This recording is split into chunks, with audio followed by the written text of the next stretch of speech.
Bien le bonjour, merci de nous retrouver au cœur de cette édition de la quotidienne Auto Premier pour cette année 2026. Donc au cœur de cette édition, eh bien, nous revenons sur ce tournant géopolitique sans précédent qui a donc frappé en tout cas le sud global eh bien, dans les premières heures du 3 janvier dernier. Les forces armées des États-Unis ont donc lancé une opération militaire d'envergure au cœur du Venezuela, frappant des installations stratégiques, neutralisant les forces de défense et surtout capturant par la force le président en exercice Nicolas Maduro avant de l'exfiltrer vers le territoire américain pour y être jugé. Washington ne s'est pas contenté d'un rééclair. Le président américain a publiquement affirmé que les États-Unis étaient désormais aux commandes donc du Venezuela et menace d'ailleurs d'intervenir à nouveau si le gouvernement intérimaire ne se plie pas à la volonté américaine. Pourtant, aucun mandat international, aucune résolution du Conseil de sécurité des Nations Unies, encore moins aucune délégation de pouvoir n'ont donc été autorisées, n'ont autorisé cette incursion. Selon les spécialistes du droit international, eh bien cet acte équivaut à une violation flagrante de la souveraineté vénézuélienne et de la Charte des Nations Unies. Ça prend effectivement les sacro-saints principes qui fondent l'ordre légal international. Ce matin, eh bien, nous analyserons la logique profonde de cette démarche américaine. Une superpuissance qui impose donc désormais sa volonté par la force, transforme un État en théâtre d'ingérence, mais surtout tente à sa manière de redéfinir le droit international à l'aune de ses propres intérêts. Vous nous retrouvez. Bienvenue à toutes et à toutes à cette réflexion qui s'ouvre à l'instant juste après la transition. Nous retrouvons nos invités.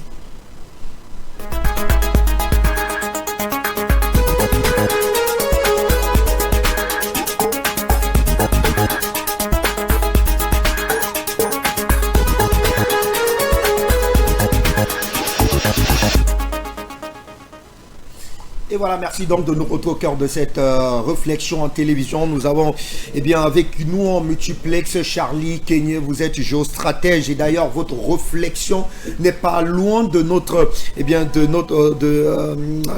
notre sujet ce matin, puisque vous pensez effectivement dans l'une de vos tribunes, la plus récente d'ailleurs, eh bien, que la démarche américaine visée entre autres a donc clairement sapé la dynamique, en tout cas, bien du droit international. On y reviendra de fond en comble. Merci en tout cas, cher monsieur, de nous retrouver au cœur de cette réflexion.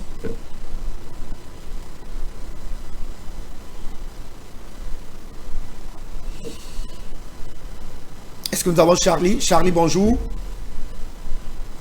Bonjour, mon cher estimé frère Fabrice Ndom. Bonjour également à tous mes illustres copanélistes. Je vois notre frère Sidi Abdourahman depuis le Bénin. Je salue également le professeur Jean-Paul Bellet que je vois connecté sur Zoom. Je salue vos invités en plateau. Je salue nos millions de téléspectateurs, nos millions de followers. Je salue le peuple fier du Venezuela. Je salue également toute la communication mensongère qui est faite autour justement de cette actualité dont nous avons l'obligation aujourd'hui de dire les tenants et les aboutissants à la face du monde, de nature à ce que les uns et les autres comprennent la nécessité non seulement de rejoindre le combat que nous menons, mais également de nous définir par nous-mêmes, parce qu'il est clair que nous venons de vivre avec la situation au Venezuela un précédent sans pareil. C'est-à-dire que les États-Unis, par cet acte moyenâgeux, viennent de montrer à la face du monde que depuis la nuit des temps, le seul discours, le vrai authentique discours qui devrait être porté à la face du monde, c'est celui du discours panafricaniste. Comme quoi les préceptes, les concepts, les slogans et les idéaux vendus par l'Occident pour ce qu'ils ont qualifié de valeurs démocratiques, en réalité ne sont que des leurs. Et qu'à partir de cet instant, l'Afrique a justement là l'occasion de se redéfinir par lui-même, mais plus encore, je dis bien mais plus encore, de comprendre la nécessité de nous mettre ensemble pour justement faire face à cet ennemi commun, à savoir l'Occident et sa doctrine impérialiste. Merci pour l'invitation. Merci infiniment, cher monsieur. Professeur Jean-Paul Bellec, astrophysicien, analyste géopolitique. Merci de nous retrouver au cœur de cette réflexion, professeur. Bonjour, bienvenue.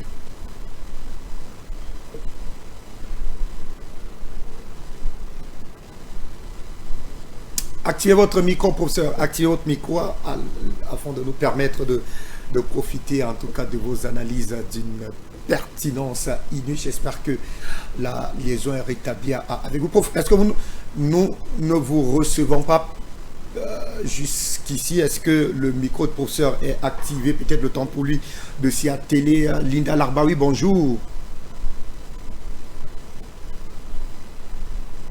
Nous l'avons ou pas, Madame Linda Larbaoui? Allez, elle n'est pas encore en liaison avec nous. Sidi Abdourahmane, est-ce que vous nous recevez? Bienvenue à vous.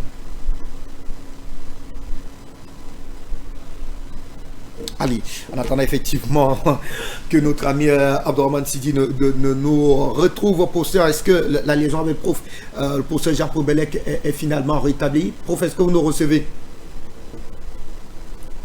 Oui, allez, moi je vous reçois. Super, super, la liaison est rétablie. Bienvenue à vous, professeur. Moi je vous reçois. Alors la question maintenant c'est, attendez une seconde. Nous vous recevons, professeur. Voilà. Ouais. Vous me recevez, ok, parfait. Parfaitement. Ouais. J'ai envoyé un message justement pour vous prévenir que je vous reçois. Bonjour Fabrice. Bonjour Fabrice. Bonjour professeur, on en plein pied avec vous autour de cette réflexion que vous inspire finalement. Bonjour à tous mes companélistes et bonjour à tous les téléspectateurs. Ouais. Merci à vous, le décor est donc planté, on retrouvera notre ami Abdourahmane Sidi dans un court instant, il très certainement madame. Vous m'entendez Fabrice? Ouais, Sidi, bienvenue à vous, bonjour. Bonjour Pan-African Media, bonjour à tous les milliards de Pan-African Media, bonjour à toute la galaxie panafricaniste, bonjour au professeur Mbelek, bonjour à CC Charlie, Kanye, et bien sûr bonjour à la jeunesse consciente de l'Afrique et à tous. À toi, mon très cher ami Fabrice Ndom, et à tous les autres journalistes engagés pour la cause noire, malgré tous les dangers, je vous dis merci et bonjour. Une fois encore, voilà, le devoir nous a appelés, nous n'avons aucun choix, nous devons répondre à l'appel du devoir. Merci beaucoup de m'avoir invité. Place au débat. Effectivement, place donc au débat, professeur Jean-Paul Bellec, première réflexion. Vous que vous inspire finalement la démarche américaine, les dits et les non-dits de cette invasion militaire d'un autre genre, qui a donc véritablement, qui fait véritablement cache depuis en tout cas les premières heures de la matinée du 3 décembre dernier. Ben oui, ça inspire beaucoup de réflexions évidemment. C'est une invasion annoncée, impérialiste, de la part de Donald Trump, qui ne recule, il n'a pas de vergogne, c'est un mot qui vient de l'italien, vergogne. En italien, c'est dit la honte, en français, on comprend ça un peu autrement. Il n'a pas de vergogne, il proclame que c'est le plus fort du monde, et que gonfler les muscles, c'est ce qui va bien. Je suis pas sûr que Donald Trump sur un ring contre Mike Tyson aurait tenu même une seconde. Hein. Donc à force de gonfler les muscles, il faudrait peut-être que ceux-là qui gonflent les muscles avec la parole se mettent vraiment dans le ring, quoi. Et là, ils vont comprendre c'est quoi ramasser un coup violent. Parce que là, trop de... Alors, moi, ça m'inspire beaucoup de réflexions. Il y a une des réflexions, j'ai essayé d'amorcer, et puis finalement, je n'ai plus beaucoup insisté. Je l'ai fait pendant un certain temps. C'est quoi l'argent? C'est quoi l'argent? Il faut que les gens sachent c'est quoi l'argent. Tant que la réflexion au niveau de la population simple, ils n'auront pas vraiment compris c'est quoi l'argent, et bien ils vont se faire acheter par de l'argent. Je signale que l'argent ce n'est que du papier, d'abord, ou alors des pièces. Ok? Et que la valeur est sur les pièces où le papier ne vaut pas réellement ce pourquoi on l'utilise. Quand on met un billet de 10 000 francs CFA, ça ne vaut pas 10 000 francs, même en fabrication. Et les gens doivent comprendre ça. La richesse et l'argent, ce n'est pas la même chose. D'abord, l'argent, c'est une escroquerie par le mot même, qu'on utilise en français. Quand on dit argent, ça envoie à la matière, comme on dit l'or. C'est la matière qu'on appelle l'argent. Symbole chimique A, avec un majuscule avec un petit G, AG. C'est le symbole chimique de l'argent. Or c'est pas le cas là. L'argent qu'on utilise, je vous ai expliqué, c'est du papier. C'est des pièces qui sont faites de cuivre, de bronze, de nickel. Mais la matière argent, même, elle n'y est pas, en réalité. Encore moins de l'or. Hein, on dit que tant de dollars, ça valait tant, ça valait, ça ne vaut même plus. Et si les gens ne comprennent pas c'est quoi l'argent, ils vont se acheter par l'argent. Ce que nos ancêtres refusaient, et je vous signale qu'à l'époque où nos ancêtres refusaient, ça dit que l'école précoloniale, quand les Occidentaux essaient, ils commencent à faire des tentatives de colonisation de l'Afrique, en tout cas la partie qu'on appelle subsaharienne, nos ancêtres refusaient leur argent. On dit ça ne vaut rien, votre argent. Alors à ce moment-là, les Occidentaux et le reste du monde a retenu cela. Ça veut dire que le reste du monde est coupable. Ils sont coupables de faiblesse intellectuelle et même mentale quelque part. Pourquoi ils ont commencé à traiter les Africains de sauvages. Dès que les sauvages ne prennent pas la monnaie, évidemment les civilisés prennent l'argent occidental. Bien sûr, les civilisés prennent l'argent occidental. Mais l'expérience d'aujourd'hui montre quoi? Qui était civilisé finalement? Vous voyez, les Africains sont tous des précurseurs, les plus combatifs. C'est normal. C'est la plus ancienneté présence humaine sur cette planète. Et on veut négliger ça. Après, comme si cette expérience humaine de 300 000 ans ne vaut rien. Hein, alors que c'est la plus ancienne. Moi, je veux qu'on indique un seul blanc. Je dis bien blanc. Celui qui a de la phéomélanine dans ses mélanocytes et non pas de l'eumélanine. Même pas un grain de mélanine, que de la phéomélanine. J'aimerais qu'on me dise un seul. Est-ce qu'il y a des blancs dans cette planète, que ce soit en Europe, en Asie, en Amérique, en Afrique, n'importe où, il y a seulement 8000 ans? Il n'y en a pas. Ça n'existe pas. Il y a un processus chimique qui doit se mettre en place. Il faudrait qu'une autre molécule soit accumulée dans le corps humain, ne serait-ce que par la naissance de l'agriculture, pour que par la cystéine, en l'occurrence, que dans la synthèse de l'eumélanine, qui est normalement le programme normal, on dévie vers la phéomélanine. Et maintenant, comme ils sont dans un milieu favorable, évidemment, les populations à peau claire, blanche, comme on dit aujourd'hui, vont commencer à se multiplier. Hein. Mais on voit qu'aujourd'hui, ça n'est pas favorable. Beaucoup de pays à population totalement blanche, eh bien, la population diminue. Hein. Pourquoi? L'activité solaire ne leur est pas favorable au niveau des hommes avec leurs spermatozoïdes. Bon, je ne veux pas trop approfondir, mais la question de l'argent. Parce que là, dans le cas de ce qui se passe là, vous croyez que les Américains auraient pu réussir ce qu'ils ont réussi, prendre un président? Parce que là, maintenant, c'est acquis, là, on le sait, puisque le Parlement, la Cour suprême vénézuélienne a nommé la vice-présidente comme présidente, à savoir Madame Rodriguez. Hein. Alors, donc, comme c'est acquis, mais vous croyez que ça aurait pu on aurait enlevé un président avec sa femme comme ça, en moins de 2 heures, sans combattre? Donald Trump, il envoie ses troupes bombarder tous les sites militaires qu'il veut et il n'y a pas de réaction. Alors qu'on sait que le Venezuela est armé pour ça. Mais c'est parce que les gens ont été achetés. Ils ont été achetés par quoi? Par l'argent. Ce monsieur a annoncé 50 millions de dollars. 50 millions de dollars, c'est quoi? Ce n'est que du papier. Comment 50 millions de dollars ne peuvent même pas voler dans un pays qui a plus de 30 milliards de dollars de dette? Les États-Unis ont plus de 30 000 milliards de dollars de dette. Donc comment 50 millions de dollars US peuvent voler quelque chose? Puisqu'ils ont 30 milliards de dollars de dette. Ça vaut rien. Ce n'est que du papier. Il faudrait d'abord...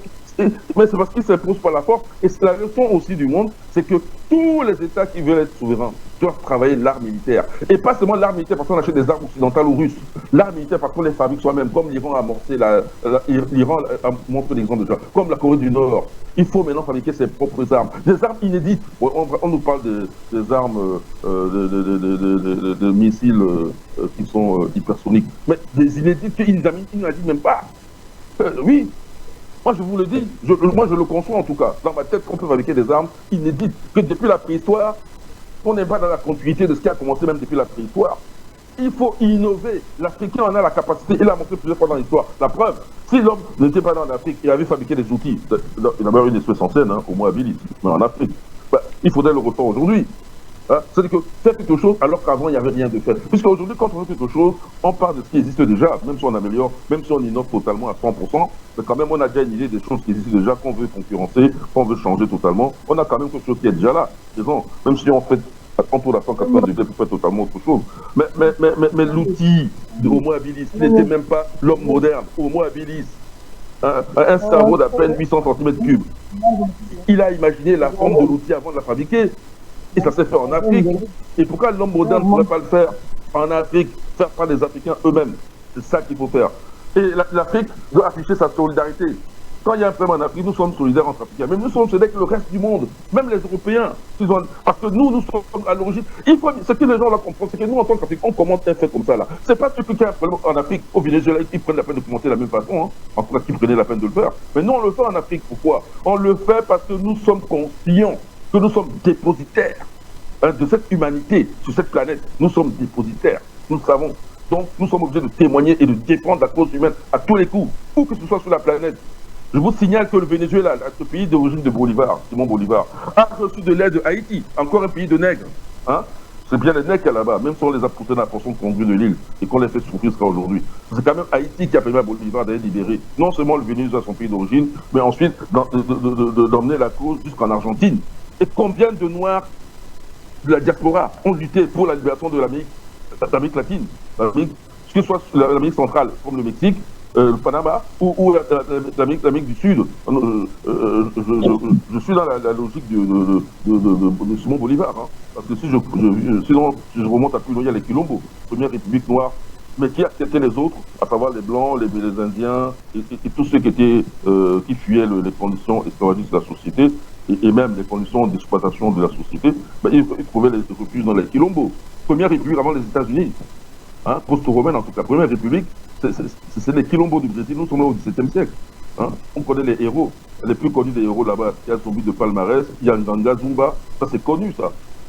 Ils ont leur statut au Brésil, on les célèbre au Brésil. Ils sont racontés dans l'histoire brésilienne, les Quilombos. Et puis ces deux héros nationaux là, au Brésil. Alors, donc c'est pour ça que nous témoignons. Il y a eu traîtrise au niveau de l'État vénézuélien. Regardez la dame Madame Rodriguez là, est-ce qu'elle fait nommer, même la force, mais est-ce qu'ils ont demandé la libération de Maduro et sa femme? Ils ont demandé, avant même de nommer qui que ce soit, ils ont demandé, ils devraient laisser le poste vacant à la limite et juste annoncer une transition en vue de la libération du vrai président. Bon, j'ai compris qu'elle avait reconnu qu'il y avait qu'un seul président. Mais n'empêche que maintenant, elle est présidente. Elle n'est plus vice-présidente, elle est présidente. Même si c'est la transition. Mais elle est présidente dans le sens que c'est comme si l'autre, on ne le connaît plus. Mais admettons ça même. Puisque il est très prisonnier. Mais il faut au moins demander sa libération. Et on verra comment ce gouvernement va procéder. Et puis, est-ce que le Venezuela a demandé au Conseil de sécurité de l'ONU de se réunir? Je sais qu'il y a l'Afrique du Sud qui l'a fait, je sais qu'il y a quelques États sud-américains qui l'ont fait à la suite, mais est-ce que le Venezuela même a introduit une démarche auprès de l'ONU pour dire? J'ai entendu Trump, quand on écoute Trump, il laisse entendre que la vice-présidente est complice. Hein? C'est-à-dire qu'elle leur a fait allégeance. Il laisse entendre ça. Et pas seulement, les officiers, toute la haute classe politique vénézuélienne qui était proche de Maduro. En fait, ils ont livré Maduro. Dans les États-Unis ne sont pas venus par la force pour prendre Maduro. On est parti leur donner clé en main. Voilà, il s'est bombardé. C'est que Donald Trump voulait bombarder pour donner l'apparence d'une petite guerre qu'ils veulent gagner haut la main. Alors maintenant, l'autre chose, c'est maintenant au niveau des alliés. Les alliés du Venezuela, les alliés les plus forts du Sud global. Alors maintenant, il ne faut quand même pas qu'il apparaisse comme quoi en Syrie, ils ont abandonné Bachar al-Assad, au Venezuela, ils abandonnent Maduro. Il ne faut pas que ceci reste dans la tête en tout cas, que le récit occidental laisse à cela. Hein. Il ne faut pas. Donc, ils doivent vraiment agir. Et aussi, au niveau de tous ces alliés-là, ceux qui sont tièdes, là, lorsqu'ils vont chercher des accords militaires avec la Russie ou l'Iran, ou l'Iran aussi parmi les alliés du Venezuela, ou l'Iran ou la Chine, ou même d'autres États comme la Corée du Nord. Alors, pourquoi ils sont timides? Ils ont peur de l'Occident. Bon, si vous avez peur de l'Occident, bon, maintenant l'Occident fait de vous ce qu'il veut alors. Il faut que vous arrêtez d'avoir peur de l'Occident. Ou tu peux avoir le beurre et l'argent du beurre, ou tu combats la dictature occidentale avec leur monde unipolaire, où il n'y a pas de démocratie. Elle ne peut pas exister. Voilà encore un faux débat. Ou alors tu ne les combats pas. Mais la démocratie même est un faux débat. Pourquoi vous vous inscrivez même dans la démocratie? Hein? Alors, je redis, le fait de dire que moi, par exemple, Jean Paul je suis contre la démocratie, ne veut pas dire que l'alternative, c'est que je suis pour la dictature. En vrai, je suis contre la dictature aussi. Je suis pour un système africain que nous connaissons, qui est basé sur Mahat, et qui a vécu, par exemple, si je pense, toutes les situations de la vallée du Nil, l'Égypte ancienne, le couche, elles ont vécu des millénaires avec un tel système, sans qu'il y ait problème pour soi, c'était même très stable. Parce que la stabilité, elle n'est pas seulement dans l'espace, mais aussi dans la durée. Ça a duré, non, donc c'est stable. Est-ce qu'on a la contrepartie en Occident? Les Romains, ça a duré combien de temps? Les Grecs, ça a duré combien de temps? L'Occident, actuellement, même, ça a duré depuis combien de temps? Hein? On peut compter à partir du quoi? Du 16e siècle, on peut compter au 16e siècle. Ça fait combien de siècles? Ça fait 4 siècles et poussières seulement. Donc, qu'est-ce qu'il faut que l'homme est en train de battre de l'aile, là? Et puis, c'est des civilisations qui font des guerres tout le temps. Hein? Elles n'apportent pas le bonheur à l'humain. Par exemple, toi, tu es fier, tu dis, ah, j'ai colonisé, j'aime la situation. Mais la preuve est que tu ne l'amènes pas, tu fais que détruire. C'est que ces là tu détruis. Hein? Et toi, tu ne mets rien de plus que la misère, la guerre tout le temps, le terrorisme. D'ailleurs, tu contrôles le territoire par le terrorisme. Où est le panache occidental? Mais Mais les gens sont stupides de continuer à suivre un modèle pareil. Hein? La couleur blanche, mais qu'est-ce que la couleur blanche a de spécial? C'est la couleur noire, puisqu'elle te protège contre les radiations ultraviolettes. Et c'est la première humanité. La couleur blanche, c'est une déficience. Hein? Un avantage à un moment donné dans certaines latitudes, parce qu'il fallait bien qu'il y ait des humains là-bas. Mais s'il faut généraliser dans le monde entier, non, dans les pays où il y a, comme ici en Afrique, là, ça devient une déficience. Hein? Mais le noir n'est jamais une déficience. Pourquoi? Parce que de nos jours, on a la technologie qui fait que nos bébés, on leur donne la vitamine D. Quand tu en prends, on leur donne la vitamine D, donc ils craignent quoi? Par contre, la mélanine le protège toujours. Et la mélanine, c'est pas seulement contre les rayons ultraviolets, il y a d'autres avantages. On verra avec les guerres nucléaires, si la mélanine ne joue pas un rôle. Ça a été vu, on a vu à Tchernobyl, comment le mélanine protégeait quand même, la vie revenait avec les algues qui étaient pleines de mélanine et des animaux qui étaient pleins de mélanine. C'est les premiers à revenir sur le site de Tchernobyl. Parce que, on a compris que le mélanine permettait aussi, quand les radiations descendent au-dessous d'un certain seuil, de résister aux radiations. Ce n'est pas le cas de la phénomélanine, qui est totalement inefficace. Donc, la couleur blanche, là, c'est quoi?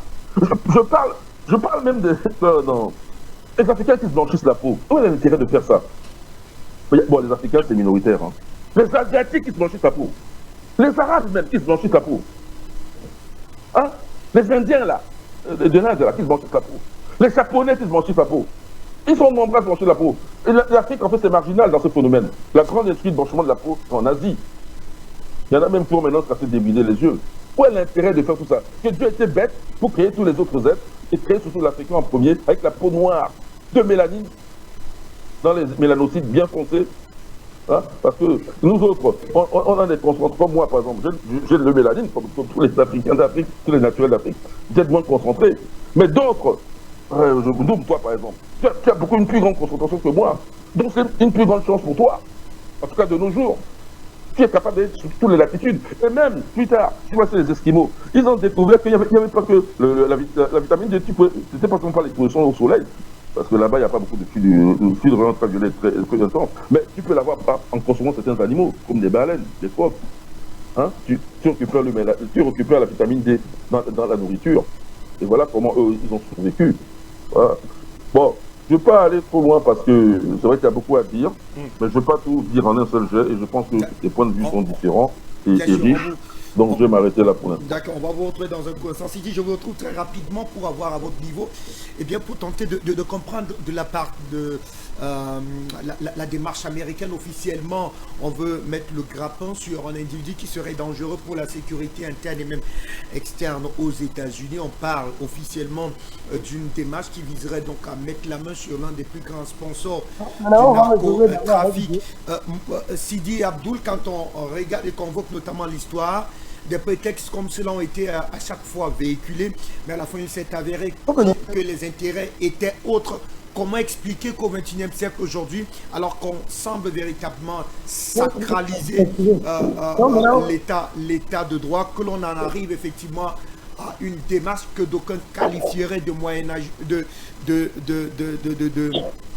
barbare à la limite, c'est-à-dire venu véritablement déporter finalement un président légitimement élu d'un pays autre. Comment expliquer la démarche américaine de votre point de vue? Mon cher Fabrice, avant tout propos, permettez-moi de rendre gloire à Dieu le vrai et aux ancêtres qui nous soutiennent dans ce combat et qui de jour en jour nous permettent d'avoir raison sur nos détracteurs. Le panafricanisme, ce n'est pas de la folie. Le panafricanisme, c'est la réflexion supérieure à toutes les autres réflexions. Le panafricanisme, c'est l'avant-garde même de la société africaine. Mon cher Aboubakar Siddiq, je dis Siddiq, mon cher Fabrice Ndong, vous savez, la légitimité vis-à-vis qu'on appelle de tous les États vient de l'État mondial créé par les sionistes et les 11 000 donateurs de l'EPAC. Je répète, la légitimité d'un président, d'un sénateur ou bien de quelqu'un dans un pays dépend, selon eux, du sionisme et bien sûr des 11 000 donateurs de l'EPAC. Quand vous parlez de légitimité, vous n'avez pas entendu les propos des médias mainstream et des médias traditionnels. Ils ont été très clairs. Ils ne condamnent pas l'acte. Ils condamnent même la légitimité de Maduro, que Maduro n'est pas un président légitime, donc on peut lui faire ce qu'on lui a fait. Maintenant, M. Fabrice Ndom, d'abord il faut reconnaître que c'est une action illégale et contraire au droit international, s'il existait encore, et encore moins aux conventions de Vienne. Et cela s'inscrit dans la droite ligne, mon cher Fabrice, des actions criminelles des États-Unis d'Amérique. Chaque jour, Trump menace un pays. Donald Trump, c'est un délinquant international. Reconnu. La semaine avant, la semaine dernière, il a menacé le Nigeria. Il a amené là un avion. Et tout le monde sait ce qui s'est passé. Il y a eu des bombardements de morts de civils. Il a aussi dit que les États-Unis interviendraient en Irak si l'Iran agit contre les manifestations provoquées par la CIA pour pouvoir, la CIA et les services secrets occidentaux, pour pouvoir avoir une révolution de couleur. Il a envahi le Venezuela, mon cher Fabrice. Et tout dernièrement, il a envoyé un émissaire pour la situation du Groenland, qui selon lui appartient aux États-Unis d'Amérique. Comme le pétrole vénézuélien leur appartient toujours selon lui. Cette question du Groenland est une menace, mon frère, contre l'Europe, mais que l'Europe elle-même refuse de voir, parce que très passive et vassalisée. Même aux États-Unis, ils ne vivent même pas et agissent que par des décrets. Regardez, les États-Unis d'Amérique ne constituent pas un pays. Il faut que tout le monde le sache. D'abord, ils n'ont ni trésor. Le trésor américain est privatisé. Ce n'est pas pour les États-Unis d'Amérique. La constitution américaine est détruite. Elle n'est pas respectée. Et puis, normalement, avant toute agression d'un autre pays, il faut voir le Congrès. Il faut voir le Sénat. Est-ce que vous avez vu tous ces démarches-là? Ils vivent selon les décrets présidentiels. Lorsqu'un membre du Congrès s'est plaint de l'attaque contre le Venezuela, mais vous avez entendu ce que Trump lui a dit? Trump lui a simplement dit, mais de quoi se plaint-il? Tout nous revient maintenant. Donc Trump a montré clairement qu'ils ont fini avec le respect des règles, des lois, de la diplomatie. Et que celui qui a force a droit. Donc le droit aujourd'hui, Fabrice Ndom, c'est la force. Quand on a force, on a droit. C'est ça les panafricanistes ont toujours répété. Les panafricanistes ont toujours dit ceci, qu'il faut que les Africains s'arment. Il faut que les Africains se réveillent et fassent un bloc pour contrer tous les autres blocs. Sinon, on va subir le même sort que ce qui est là. Voyez-vous, mon cher Fabrice, Trump vient d'ouvrir la voie à l'illégalité autorisée, à la violence banale. Et il vient de créer une guerre sans fin, comme cela a toujours été depuis la fin de la Deuxième Guerre mondiale, dans les centaines d'opérations de régime change qui s'est toujours soldé par la violence, la guerre civile, le génocide, la famine et que sais-je encore même. Il y a un gouvernement en place, il y a une armée, et il y a des milices au niveau du Venezuela, et une société civile très forte, nationaliste, jalouse de leur indépendance. Mais qu'est-ce qu'ils pensent faire? Qu'est-ce qu'ils pensent faire? Ce qui fait que plusieurs puissances étrangères, et laissez-moi vous dire, ce qui me fait rigoler, 80% du pétrole vénézuélien est vendu à la Chine. Est-ce que vous voyez la Chine laisser les États-Unis faire ce qu'ils sont en train de faire là? Mais le ministre de la Défense, même le ministre de la Défense du Venezuela est sorti, non? Vous ne l'avez pas entendu? Vous l'avez entendu très bien ce qu'il a dit. Il les attend de pied. Ce qu'il pouvait faire au Venezuela, c'était la seule chose qu'il pouvait faire. Parce que Maduro a réussi à monter tout son peuple contre l'Occident, contre les États-Unis. Et il les a amenés jusqu'aux dents, tous, à la maison, tout le monde a son âme. Il suffisait qu'un farfelu comment on appelle, de soldats états-uniens se présente et même un civil le tue parce que tous ils sont armés. Ce qu'ils pouvaient faire, c'est profiter des infiltrations au niveau au sein de l'appareil présidentiel pour avoir des troupes et faire des opérations comme celles qui se sont passées. Mais cela me rappelle quelque chose, Fabrice Ndom, parce que il faut qu'on le dise. La Grèce, quand on parlait d'Athènes, la Grèce était une puissance démocratique impériale menant des guerres urbi et orbi, mon cher Fabrice. Mais elle a fini par se suicider en attaquant du moins Syracuse, une cité-État de Sicile, face à SPAC en 404. Je vois la même situation revenir. Au 19e siècle, c'était la Grande-Bretagne qui était la plus sauvage. Une plus grande démocratie qui attaquait tous les pays du monde. Aujourd'hui, où en sommes nous? Au 20e siècle, surtout, qu'on appelle au demi, à la moitié du 20e siècle, les États-Unis ont commencé avec leur barbarie et tout ce que nous savons. Donc ils vont subir le même sort que Athènes et la Grande-Bretagne avait subi, c'est-à-dire l'échec et l'hégémonie va tomber et ils seront oubliés. Ça, on ne saurait même pas qu'ils avaient existé, ces États-Unis d'Amérique. Mais je comprends. Parce que moi, je l'ai toujours dit ici, le pétrole, qu'on appelle les États-Unis, consomment par jour 20 millions de barils. Je répète, les États-Unis d'Amérique consomment 20 millions de barils. Ils n'en produisent que 8 millions. Donc il faut la chasse aux sorcières pour trouver les 12 millions de barils ailleurs. Comment il faut faire? Mais il faut braquer les pays. Parce que c'est du braquage. Hein. Ceux qui ne connaissent pas le braquage en mondial vision des États, c'est ça qu'on appelle du braquage. Il avait fait en Syrie pour braquer. Il avait fait, jusqu'à présent, ils volent le pétrole syrien. Ils ne veulent rien à acheter. Ils veulent tout prendre. Et qu'on appelle, j'espère que les Achille Bembe et les promoteurs de la démocratie occidentale, ils sont maintenant contents. Parce que nous avons vu le premier pays démocratique au monde attaquer un autre pays indépendant démocratique en mondial vision en 2026 devant tous les enfants qui n'avaient pas connu ce dont nous parlions avant. Mais aujourd'hui, ils ont vu ce que c'est que la démocratie occidentale. Aujourd'hui, ils ont vu les 2 poids et 2 mesures du droit international. Vous voyez, pour citer, l'ONU se retrouve à la même situation que la Société des Nations, entre 39 et 45, où elle était impuissante, incapable de résoudre les solutions. L'ONU à ce stade, et quand on arrive à ce stade, c'est que c'est la dissolution qui est en train de venir. Le droit international n'existant plus, tout le monde fait ce qu'il veut, et il faut une nouvelle Yalta où les Africains doivent avoir, comment on appelle, leur force, où les Africains doivent avoir leur mot à dire, où nous devons nous préparer pour mettre en déroute l'Europe fragilisée qui n'existe pas et endettée jusqu'aux os, et nous allons pouvoir nous armer jusqu'aux dents. Dimitri Medvedev nous a dit, après l'attaque du Venezuela, il a été très clair. Il faut s'armer et avoir des armes très sophistiquées et aussi avoir quoi? L'arme nucléaire. J'en appelle à la vigilance des États du Sahel. J'en appelle à la vigilance des États d'Afrique de se réveiller.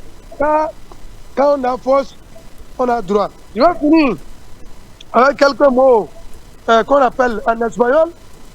Je vais m'adresser au peuple espagnol, au peuple du Venezuela. Pueblo de Venezuela, debemos unirnos para defender la tierra de nuestros ancestros y nuestra dignidad como seres humanos. Je vous remercie. Allez, merci infiniment à vous, mon cher Sidi Abdourahmane. Charlie, je vous retrouve et je voudrais avec vous que l'on essaie d'évacuer un certain nombre de questions qui sont restées latentes, en tout cas depuis le 3 janvier dernier. Alors, beaucoup ont vite fait de rapprocher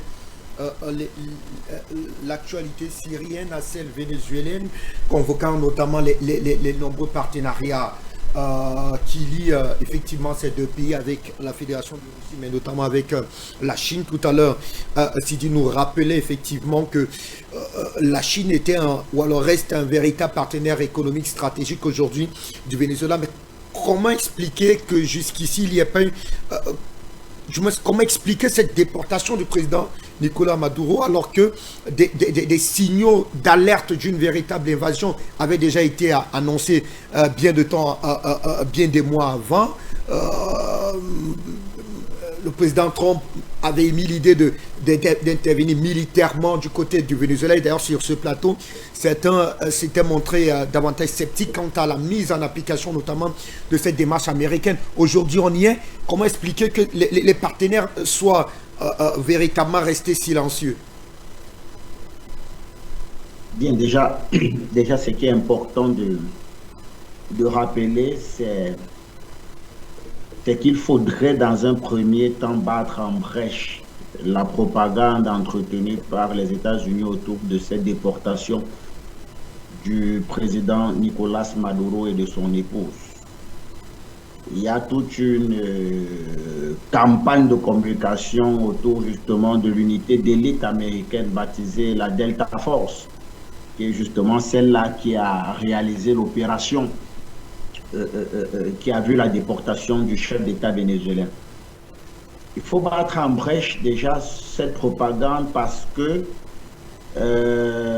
et là, ma réponse et même mon analyse va immédiatement répondre à votre question. C'est que loin de la vision hollywoodienne de cette affaire, il faut comprendre que derrière, il y a eu des trahisons.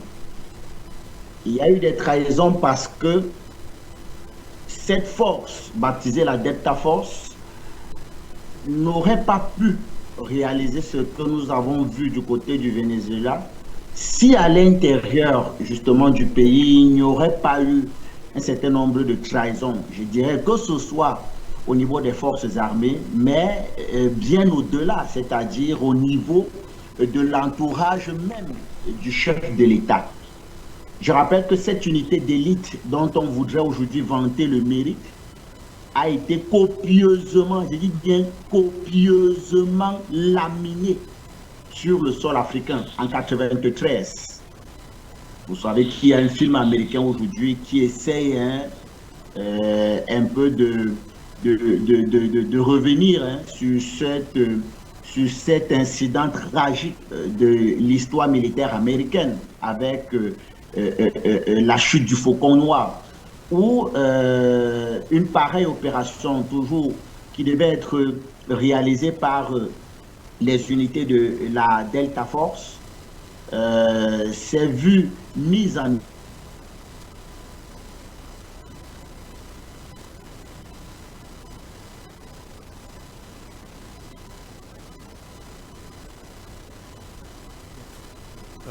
retrouver dans un instant. On a effectivement que la technique nous donne des directives.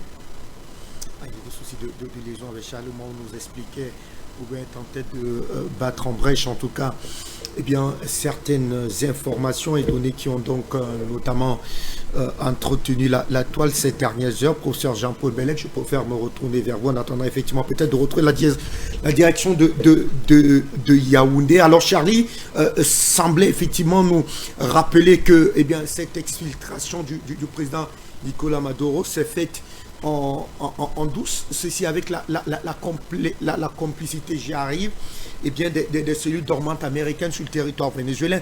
Alors, comment expliquer effectivement qu'il y ait une telle trahison aujourd'hui pour un pays qui a véritablement eu Hugo Chavez comme président de la République et qui a véritablement adossé son développement sur des valeurs nationalistes extrêmement poussées. Comment expliquer en tout cas le scénario qui nous est servi depuis quelques jours, professeur Jean-Paul Bellec?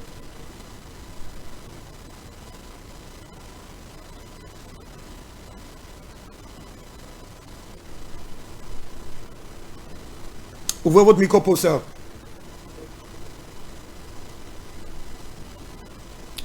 On a toujours du mal à vous avoir en plateau, pourtant vous êtes en liaison avec nous, professeur. Ajustez peut-être votre... Là, vous m'entendez? Parfaitement. Là, nous vous recevons, professeur. Très bien. Un préalable, Fabrice. Ouais. Je comprends maintenant que quand je fais des interventions, peut-être, donc je suis à sortir d'un niveau tellement élevé pour vous autres, je dis quelque chose parce que je veux être synthétique. Moi, je ne tiens pas à parler, je ne suis pas littéraire, à parler pendant 10 heures pour répéter 10 fois la même chose de façon différente. Dès le départ, j'ai posé, un peu comme on pose des axiomes, pour que ce soit clair. La question là, pourquoi tu me la poses encore? D'abord, ce que Charlie a dit, je l'avais déjà dit, qu'il y a eu une trahison. Ensuite, j'ai expliqué le fait de l'argent. Les gens accordent de l'intérêt à l'argent, parce qu'ils ne savent pas c'est quoi l'argent. Il y a eu 50 millions de dollars et encore autre chose. Tant que les gens seront... J'ai dit, comment on peut prendre l'argent d'un pays comme les États-Unis qui a plus de 30 000 milliards de dollars? J'ai expliqué que le ça c'est du papier, ça c'est des pièces. fait de nickel, fait de bronze, etc. Des termes même. Mais le vrai argent n'est pas dedans. La matière qu'on appelle argent, c'est une escroquerie, parce que le mot français argent parle d'une matière, alors qu'il ne s'agit pas de la matière, il s'agit de pièces qui sont faites d'autre chose, et de billets. Quand on met 10 000 francs CFA, j'ai bien dit, ça ne vaut pas les 10 000 francs sur papier, la même en fabrication. Donc, ça veut dire que tout ce que j'ai dit là n'a pas été entendu, c'est bien dommage. Donc, je vais faire comment alors? Professeur, ça fait quand même longtemps que vous m'invitez, oui. Vous avez l'habitude de ma façon de présenter les choses.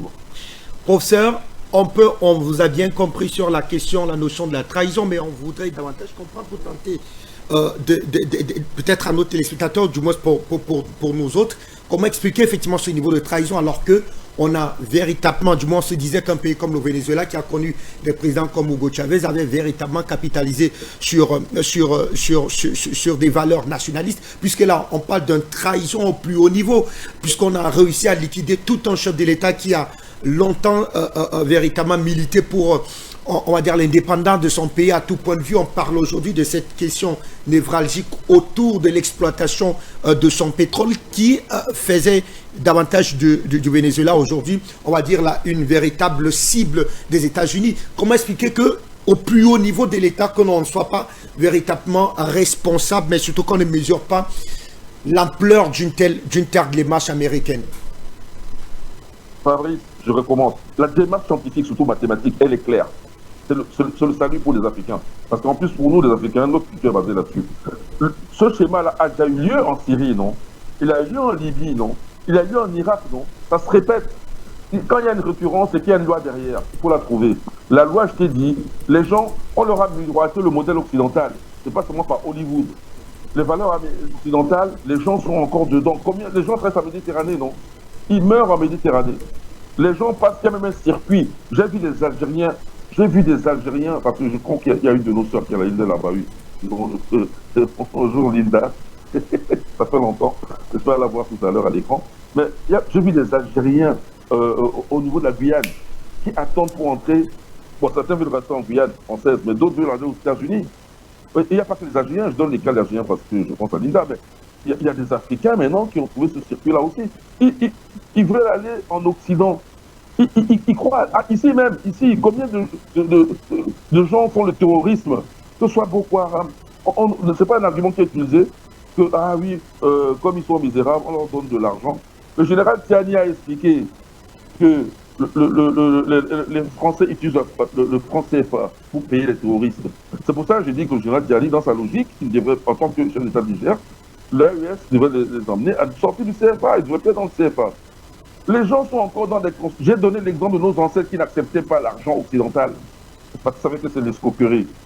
Alors, j'ai même pris à témoin pour dire que dans ce cas, qui est le plus civilisé? Puisqu'à ce moment-là, ils sont les traités de sauvages, et on fait propager cette nouvelle dans le reste du monde pour dire que les Africains sont des sauvages. Ils n'acceptent pas l'argent, tout ça là.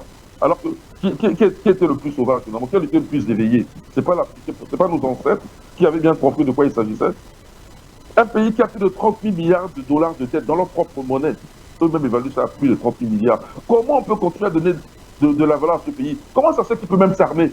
Puisque pour d'autres pays, pour moins, rien que ça, c'est la banqueroute. Allez, regardez le cas de la Grèce. On envoie le FMI pour leurs objets à vendre leurs bijoux de famille, à savoir pendant le temps du Pirée, quand il avait été vendu à l'époque à la Chine, à des sociétés chinoises. Alors, donc comment ça se fait que cet État-là continue à avoir la suprématie mondiale alors que même le niveau de vie aux États-Unis est en train de baisser? Hein, comme les pauvres. Là, Trump il dit que c'est la guerre parce que le fentanyl tue beaucoup d'Américains qui la consomment. Mais qui a ouvert le marché de la drogue? Charlie nous l'a déjà appris plusieurs fois. C'est pas la CIA qui contrôle le marché de la drogue. Hein, et ça permet d'avoir des financements. Donc comment ça se fait que ce pays continue à avoir le leadership? Comment ça se fait que d'ailleurs eux agissent? Alors, regardez comment ça se passe. C'est que c'est dans la tête des gens. L'expression qu'on utilisait en argot français, je me souviens dans mon enfance, dans ma jeunesse, c'était on l'a bouffé la cervelle. On disait bouffer. On a bouffé la cervelle à beaucoup de gens dans la planète. Hein? Parce que quand même, regardez, quand la Russie, pour des raisons de sécurité, intervient en Ukraine, on dit qu'elle a envahi l'Ukraine. On dit que c'est pas normal. Alors que la Russie n'a pas été enlevée Zelensky, hein, pas encore. Hein. Okay? Elle s'est sûrement contentée, là, c'est le Donbass, là. Hein, et peut-être éventuellement Odessa. Mais elle se contente juste de protéger ses propres frontières. Alors, parce que depuis 2014, la Russie a bien prévenu à l'OTAN de ne pas intégrer l'Ukraine. Or, qu'est-ce que l'OTAN a fait? Ils ont commencé à construire des bases, à renforcer l'Ukraine militairement. Souvenez-vous, la déclaration de Hollande et Mme Merkel, hein, le faux accord qu'ils ont signé de Minsk, là, qu'ils ont signé avec la Russie, en fait, pour gagner du temps. Ouais, cette escroquerie-là. Les Russes, ils sont on les accuse. Mais est-ce que le même Occident dit quelque chose sur l'enlèvement de Maduro? Et puis, depuis, ça fait plusieurs semaines que les États-Unis bombardent, en tout cas, les embarcations et tuent ces simples civils, pas des gens du tout la drogue. Alors que la drogue qu'ils cherchent, elle ne vient même pas de Venezuela. Okay? Pourquoi à l'ONU, personne ne réagit? Alors que pour l'Ukraine, on fait les conseils, on fait voter les États, on réunit tout le monde. Mais il y a Gaza, et le cas de Gaza. Gaza, c'est pas la traîtrise, hein, mais je dis Gaza, c'est de la conscience d'humanité, là. Regardez ce qui se passe à Gaza. Mais est-ce que quelqu'un intervient? Est-ce qu'on parle même d'arrêter Netanyahou qui est en train de prendre il prenait son petit déjeuner là, dans la concession de Donald Trump, là, en Floride, où c'est Mar-Largado, je sais pas comment on appelle ça, là. Ça m'intéresse même pas de retenir le nom. Et Netanyahou est tranquille là-bas, non? Est-ce qu'on a envoyé? Est-ce qu'on l'a arrêté? Est-ce qu'on a envoyé quoi que ce soit pour l'arrêter? Mais quand Poutine a voulu aller en Afrique du Sud, à un moment donné, il y a eu un sommet des BRICS en Afrique du Sud. N'est-ce pas? Il y avait le tintamarre partout pour arrêter Poutine. Oui, pas deux poids, deux mesures. Pourquoi? Parce qu'il y a une information occidentale qui n'est pas réelle. Elle est dans la tête des gens. Il est temps que les gens comprennent que l'Occident, d'abord même l'humanité à sa perte, et n'a plus de leadership et ne doit même plus l'avoir. Même si c'est le cas. Il est temps que la solidarité entre le Sud global soit plus forte qu'elle actuellement. Il est temps que vraiment les gens prennent conscience qu'on ne peut pas avoir le beurre et l'argent du beurre. Et là, tu veux faire du business exotanto. Je ne pense pas qu'à la Chine, hein, je pense à plein de pays dans le monde, y compris le Cameroun. Vous voulez faire des affaires avec les États-Unis, avec l'Occident. En même temps, vous-même voyez comment ils vous tuent. Hein. Boko Haram, c'est quand même eux. Vous-même, vous savez que c'est eux. Vous continuez. Hein. C'est pas possible. Hein. Artemis, tout ça, là, c'est pas. Non, mais il y a un problème d'intelligence, là. Hein. Je ne parle même plus de mathématiques, je parle d'intelligence, savoir lire une situation correctement, et puis avoir le courage de se maintenir à cette lecture pour mieux s'en sortir. Sinon, on va s'enfoncer. On va poser la même question 10 000 fois. Comment ça se fait? Tant qu'il y aura cette situation, les États-Unis, ils viennent, ils parlent, tout le monde écoute, ils disent qu'ils donnent de l'argent, tout le monde attend l'argent, même si ce n'est pas encore dans son compte. Mais ici au Cameroun, on achète les gens aussi. Pour faire les fausses manifestations. Et après, ils vont mourir pour rien, là. Et les Amazoniens, c'est quoi? Il faut ne parler que du Cameroun.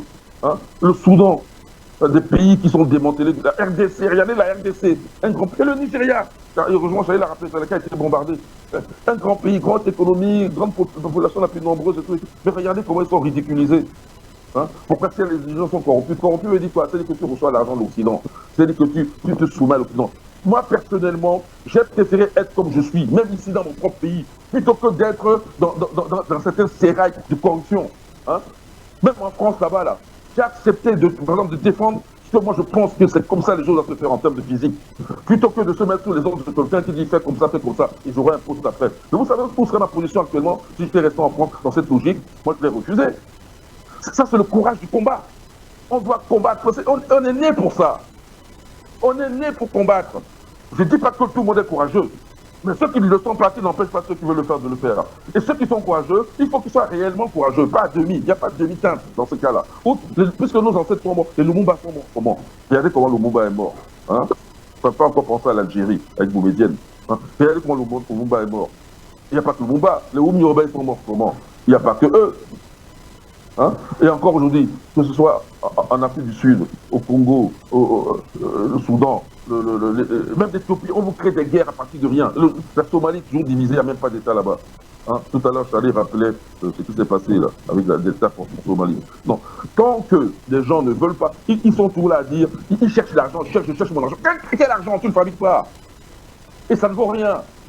En fait, prendre de l'argent, c'est juste vouloir consommer le bien occidental. Ok? C'est dans le système SWIFT, c'est juste pour construire le système bien occidental. C'est pas forcément pour te développer. C'est pour te développer, tu crées ton propre argent. C'est pour développer, tu te mets avec des partenaires où il y a des marchés gagnants-gagnants. Chacun gagne quelque chose et on fait l'humanité. Parce que regardez, le commerce, c'est pour mettre les êtres humains ensemble. Et que si on fait le commerce, c'est pas seulement qu'on échange des biens et quelqu'un prend sur du profit. On échange des biens et on construit une humanité commune. C'est-à-dire que normalement, on doit être de plus en plus intégré en termes d'humanité. On doit se connaître mieux, on doit s'accepter mieux. Le racisme devrait avoir disparu depuis longtemps. Pourquoi il continue à exister? Parce qu'on suit les valeurs occidentales. Hein, et on a acheté. Et puis maintenant, il y a les religions Il y a des gens, même sans prendre de l'argent. Mais j'ai dit tout à l'heure le mot-clé en argot, bouffer, les cerveaux sont bouffés. Mais il y a des gens qui ne prennent même pas l'argent, mais qui sont achetés par la religion. Est-ce qu'on connaît le nombre de chrétiens, de néo-chrétiens, là, un peu comme Trump ou les Bush, là, qui y a en Venezuela, hein? Et puis toutes les pseudo-religions comme la franc-maçonnerie, la Rose de Croix et consorts. On sait combien il y en a au Venezuela. Tout à l'heure, c'est Sylvie, hein, qui parlait des sionistes, là. Ben, ils contrôlent ces choses-là, ils contrôlent la franc-maçonnerie, ils contrôlent le sionisme, c'est un mouvement colonial. C'est pour ça que nous ne sommes pas d'accord avec le sionisme, parce qu'en tant que mouvement colonial, on n'a rien contre que ce soit l'État d'Israël, qu'il avait existé de façon propre, si c'est possible, je ne sais pas. Voilà. On n'a rien contre ce qu'on appelle le peuple juif, en tout cas la religion juive. Okay. C'est des humains comme nous, ils ont leur religion, comme il y a l'islam, comme il y a le christianisme, comme il y a autre chose, comme la religion traditionnelle africaine. Et c'est des humains, chacun lit de son culte, chacun lit de croire ce qu'il veut. Voilà, il n'y a pas que les mathématiques, je suis d'accord, on a deux émissions dans le cerveau. Bon, il n'y a pas de souci, mais on est contre la colonisation, parce qu'on connaît les bienfaits de la colonisation. Quiconque a vécu ces méfaits, ne serait-ce que par ses ancêtres, s'il est raisonnable, n'entend pas soutenir cela, il entend plutôt éradiquer ça de la planète. Et c'est ce que nous, en tant qu'Africains responsables, en tout cas au niveau des idées, au moins, on essaie de propager. Voilà. Donc, moi, je pense que tant que les populations du monde seront vendues par la religion, bouffées, comme on dit là dans le cerveau, par la religion. Religion, quand tu dis chrétien, tu es catholique, oui, mais c'est le pape qui est à Rome. Il est où? C'est pas en Europe, là, c'est pas l'Occident. Il a dit qu'il était allié du Sud global, ou alors il est allié de l'OTAN. Mais là, professeur, c'est une intervention qui est justifiée, comme à chaque fois, avec les motifs qu'on connaît très bien. On veut venir rétablir la démocratie, on veut venir garantir les libertés de manifestation et autres. En tout cas, c'est ce que semble brandir pour sa part l'Union européenne, pour le cas de Donald Trump. On veut venir tenter... du moins, on a mis le grappin sur un ennemi qui nous empêchait de garantir notre sécurité intérieure. C'est vrai que l'idée de venir au secours des chrétiens du Venezuela a été annoncée bien avant, mais dans le fond, dans le concret, Trump semble justifier son action pour des besoins de sécurité, en tout cas des États-Unis d'Amérique. Dans justifier, il y a juste.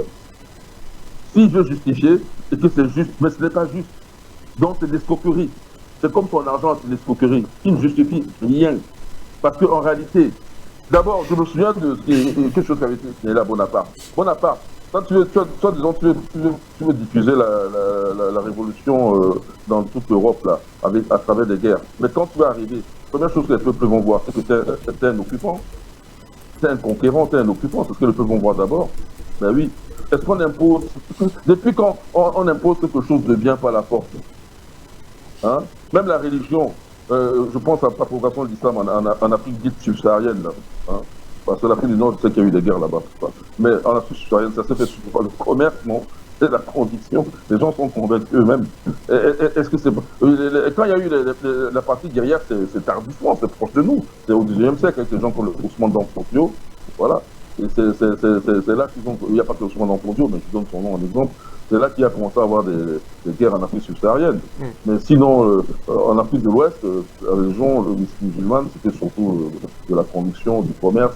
Et regardez, quand on dit un pays comme Mali, qui sont 90% musulmans. Donc, on a plus facilement les adeptes, que ce soit de la démocratie ou autre, en n'y allant pas la conviction et en donnant l'exemple. Quand chez vous-même, les États-Unis, et c'est démocratique, on a vu comment les élections se passent aux États-Unis.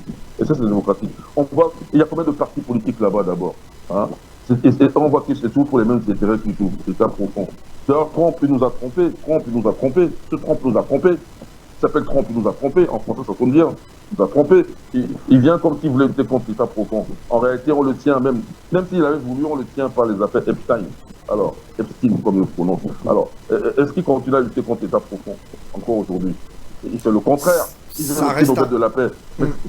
Ça reste à voir en tout cas, du moins pour ce que nous observons On a envie de conclure qu'il est d'ailleurs en phase avec les dynamiques de l'État profond, puisque dans ces actions, du moins ces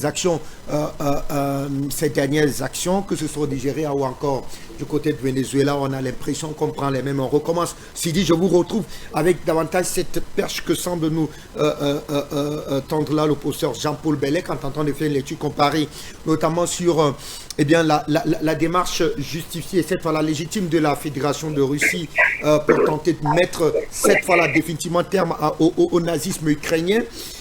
Contrairement à la démarche américaine, sauf que sur ces deux cas de figure, on a l'impression, en attendant votre lecture sur la question, cher ami Abdourahmane Sidi, que cette fameuse communauté internationale est assez silencieuse, du moins assez fébrile face donc à la violence américaine. Même pas le Conseil de sécurité des Nations Unies a été capable cette fois-là de condamner avec la dernière énergie la démarche américaine. Tous ont vite fait le lien de constater cette démarche et on voit clairement aujourd'hui qui finalement est aux ordres de qui. En l'état actuel des choses, est-ce qu'il est clair aujourd'hui, mon cher ami Sidi, que le droit international, vous l'avez d'ailleurs dit dans votre précédente intervention, n'a plus clairement sa parole et qu'il faudra absolument revoir aujourd'hui cette organisation des Nations Unies qui, je rappelle, va d'ailleurs tenir une réunion dans son conseil de sécurité tout à l'heure lorsqu'il sera 10h heure de New York. Alors, que vaut-elle finalement cette organisation des Nations Unies? Que peut ce Conseil de sécurité des Nations Unies si ce n'est de constater davantage ce qui est fait notamment par les États-Unis?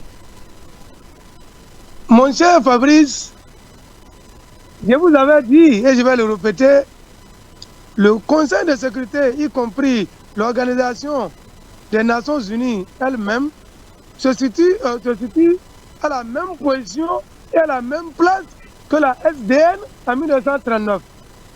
Impuissante, incapable et donc inutile pour la gestion des conflits et bien sûr pour prévenir et sanctionner. Dites-moi, mon cher Fabrice, quelle est la force du Conseil de sécurité pour condamner, pour prendre des décisions contre quelqu'un qui a un droit de veto? Est-ce que c'est programmé?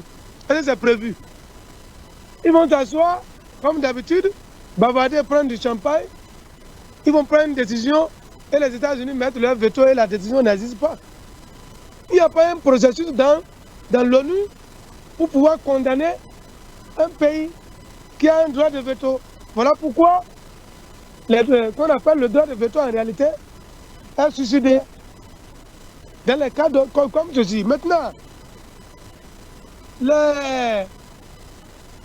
les plaisantins qui font une comparaison vraiment terrible entre la situation en Ukraine, parce que j'ai suivi certains médias mainstream qui comparaient la situation ukrainienne à la situation qu'on appelle au Venezuela. Mais, mon cher Fabrice, le Donbass est attaqué depuis 2014. Et au niveau du Donbass, qui sont ceux qui se trouvent là, des Russes. Mais on les a bombardés jusqu'en 2021. Et après ça, d'abord, lorsque le bombardement était trop et qu'il y avait eu près de 20 000 morts, Poutine a demandé qu'on aille à Minsk. Minsk 1, Minsk 2. Qui sont ceux qui n'ont pas respecté les accords de Minsk. Il faut demander à François Hollande et à Angela Merkel. Ils ont été clairs. Mais on va laisser les gens du Donbass se faire exterminer. Il fallait prendre une décision. Voilà pourquoi Poutine a pris la décision de protéger à travers une opération spéciale. Lui n'a pas dit qu'il est en train d'attaquer ou bien de faire la guerre, puisque ce sont ses frères. Quand on prend l'histoire américaine, depuis que cet État criminel est né, vous n'avez jamais vu les États-Unis négocier avec quelqu'un? Ils sont brutaux. Ils ne connaissent rien que la brutalité. Il n'y a pas de négociation chez eux. C'est des gens sans foi ni loi. Il faut regarder depuis quand, si je me rappelle, ça fait 30 ans qu'ils veulent prendre le Venezuela. C'est un secret pour personne. Un émigré qu'on appelle cubain, qui devient secrétaire au niveau des États-Unis, vous attendez quoi? Qu'il lutte contre les États communistes? Marco Rubio, son papa était un anti-communiste formé par la CIA et le FBI. Qui, quand il a créé tous les désordres et le bordel, a été récupéré avec ses enfants aux États-Unis. Mais Marco Rubio n'a jamais pardonné ce qu'on appelle le communisme. Pour lui, c'est le capitalisme qui est la chose la plus chère. Maintenant, un émigré frustré qui a maintenant le pouvoir banal, violent, mais vous attendez à quoi? Le problème, c'est ça, les Latinos ont compris. Hein. Ce n'est pas le Venezuela la vraie cible. Hein. C'est juste une coïncidence. Parce que le pétrole lourd que possède le Venezuela, c'est un pétrole dont Trump et ses amis, qu'on appelle de l'EPAC, les donateurs qui font et défendent les régimes, avec les sionistes et les 5 autres familles les plus riches, ils ont besoin de ce pétrole. Marcos Rubio, lui, a besoin de défaire tous les régimes communistes qu'on appelle de l'Amérique latine. Ça veut dire qu'il y a deux visions qui coïncident, même si c'est avec les intérêts différents. Les uns sont pour l'argent et les autres sont pour une vengeance. Vous allez voir, mon cher Fabrice, je donne quelques mois à la Colombie, au Nicaragua et bien sûr au Cuba. Et on verra ce qui va se passer. Si on n'arrête pas les États-Unis de faire. Parce qu'ils font fi de toutes les règles. Dites-moi, quelle était la raison pour envahir l'Irak et assassiner qu'on appelle le président Saddam Hussein? Il avait fait quoi? Même si lui-même était niais, en 91, il s'est laissé manipuler par qu'on appelle pas ces mêmes Américains pour attaquer la Russie, pour provoquer la Russie, parce qu'ils ont provoqué la Russie pour que la Russie puisse venir en guerre. Nous connaissons l'histoire. Maintenant, aujourd'hui, c'est la même chose qui se répète. Les États-Unis iront juste là où ils veulent. Vous voyez, Netanyahu, la fois passée, il est allé à la Maison Blanche et à Mar-a-Lago. C'était pourquoi? Il dit qu'après 2 mois, si on n'attaque pas l'Iran, c'est que l'Iran va devenir une puissance inattaquable qu'on ne peut plus prendre. Et il faut détruire l'Iran. C'est pour ça qu'il a été. Et en faisant sa première sortie, après leur attaque, après leur agression, leur enlèvement ignoble et criminel, Donald Trump a laissé entendre qu'il y a d'autres régimes comme l'Iran. Et il a menacé l'Iran que si il y a eu des manifestations, et il dit que si on emprisonne des manifestants, ou bien si on tue des manifestants, que lui viendra en personne répéter le Venezuela en Iran. Mais dites-moi, de vous à moi, mon cher Fabrice, il y a manifestation dans notre pays. On va laisser les manifestants brûler le pays. On va les laisser s'en prendre aux intérêts publics. Donc ça veut dire qu'il n'y a ni foi ni loi. Le maître du monde revient, alors que c'est un maître du monde aujourd'hui au pied d'Agile. Il est aux abois. C'est leur manière de démontrer, comment on appelle, leur impuissance et leur faiblesse. Parce qu'en réalité, ils ont été piégés sans qu'ils ne le sachent par les autres puissances. Ils les observent. Ils vont faire quoi de Maduro? Mais rien, mon cher Fabrice. Vous vous rappelez du président de l'Honduras qu'on a condamné à 100 combien là d'années de prison? Est-il sorti, oui ou non? Si, il est sorti finalement. Mais il a été grâce par qui? Par les Russes ou bien par les Chinois? Mais il faut que les Africains se réveillent. Ils ne peuvent rien faire contre Maduro. Maduro sera encore gracié. Mais il suffit qu'ils gèrent ce qu'ils veulent avoir. C'est des criminels en puissance. Et aujourd'hui, comme j'ai l'habitude de le dire, Donald Trump, à la place de la tête, à la place du cerveau, a une calculatrice. Et son ventre constitue une caisse. Jusqu'à quand les gens vont comprendre ça? Donald Trump s'en fout de tout ce qui se passe au niveau international du droit, ou bien de tout ce que vous connaissez. Quelqu'un qui ne respecte pas la Constitution, quelqu'un qui ne respecte pas le Sénat, quelqu'un qui ne respecte pas, qui ne respecte aucune institution dans son pays, dites-moi, il va respecter quoi? Il a une bombe nucléaire. Il a des bombes nucléaires, mais il s'en fout. Il fait ce qu'il veut. Donc, il faut que les Africains comprennent qu'en réalité, la démocratie occidentale chargée d'anarchie et de désordre. C'est une démocratie frelatée qu'on nous a vendue depuis les années 90 et qui ne sert à rien. Ils n'ont qu'à nous expliquer avec la démocratie. Ce qui s'est passé au Venezuela, c'est la démocratie. C'est le droit international. Ce sont les conventions de Vienne. La démocratie occidentale, c'est ça.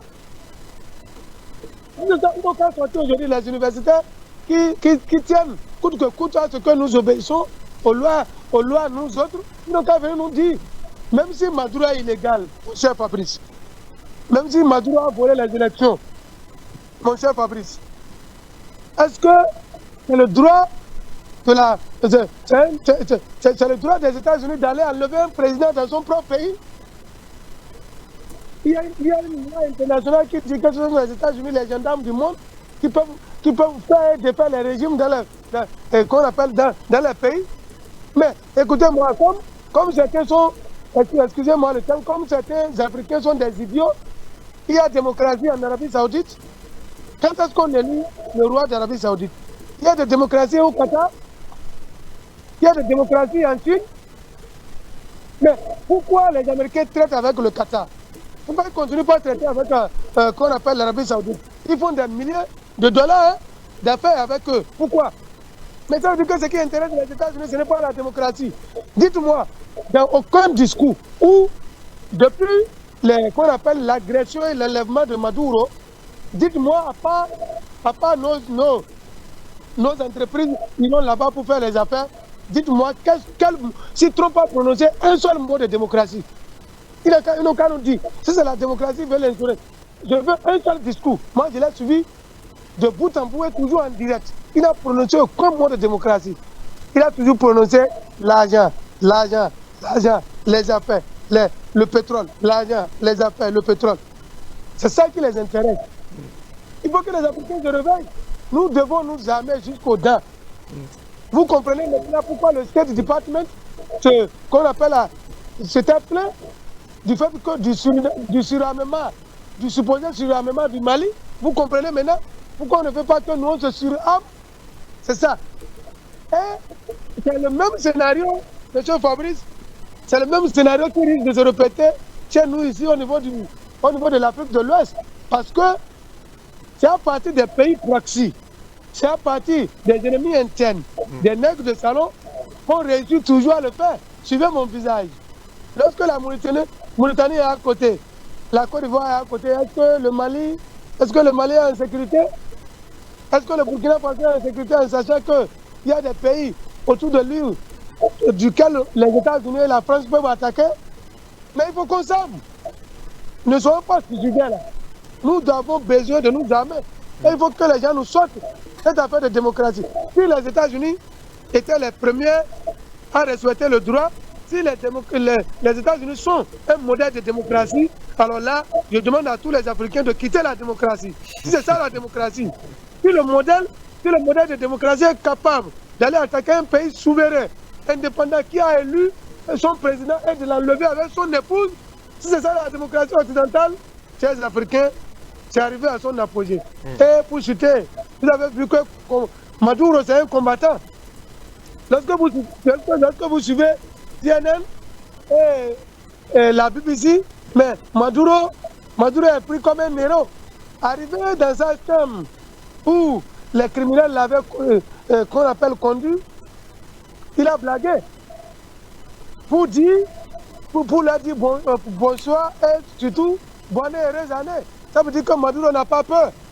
Ça veut dire que Maduro ne craint pas les États-Unis. Même s'il a été enlevé comment? Bon, au finish là, quelles sont les retombées? Puisque le gouvernement qui est installé là, il est prêt à mourir.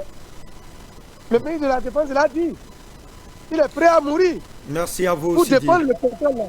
Donc c'est de ça qu'il s'agit. Il faut que les Africains se réveillent. Les conneries qu'ils font au niveau des réseaux sociaux là, ils n'ont qu'à arrêter. Soutenir l'AES parce que c'est de ça il s'agit. C'est notre futur État unitaire. La patrie ou la mort, nous vaincrons. Je vous remercie. C'est parce qu'on a en liaison avec nous Charlie qui nous fait des grands signes. Visiblement, la liaison est rétablie avec lui. Charlie, est-ce que vous nous recevez à nouveau? Nous l'avons ou pas, Charlie Kenyé? Allez. On espère qu'on l'aura dans les minutes qui vont suivre. Professeur Jean-Paul Bellec, je vous redonne la parole. Là, on a suivi, on a vu les déclarations du président Trump qui semble plus que jamais rassuré après son opération pour sa part dite réussie, parlant de l'exfiltration du président Nicolás Maduro. Est-ce que, professeur, il est clair que les États-Unis vont, comme Trump le dit, mettre finalement, réussir effectivement ce coup de bout en bout, d'autant plus qu'ils ont véritablement, Trump a émis l'idée de gouverner, entre guillemets, cette période de transition du côté Venezuela, même si, vous l'avez tout à l'heure, la vice-présidente Rodriguez semble beaucoup plus, du moins ne semble pas partager l'idée d'une véritable coopération avec les États-Unis. Elle a déclaré, je cite, tant que le président Nicolás Maduro ne reviendra pas occuper son fauteuil, il n'y aura aucune négociation avec les États-Unis d'Amérique. L'autre réflexion est que si jamais aujourd'hui on réussit effectivement à contrôler tel que semble véritablement faire les États-Unis, est-ce que ça sera un coup de massue autour de la révolution bolivarienne qui a véritablement permis à consacrer une véritable forme de nationalisation, en tout cas du savoir-faire vénézuélien, qui a permis aujourd'hui de capitaliser en tout cas ces années de révolution économique qui permettent aujourd'hui à ce pays de tutoyer les plus grands à travers le monde. Bon, j'ai compris. Hein. Je vais d'abord rappeler que toutes les républiques d'Amérique du Sud. Non, j'ai bien dit Amérique du Sud, pour être sûr de ce que je veux dire, Amérique du Sud et Amérique centrale. D'accord. Parce que j'aimerais surtout mettre à part le Mexique. Le Mexique, c'est à part. Mais tous les pays d'Amérique du Sud,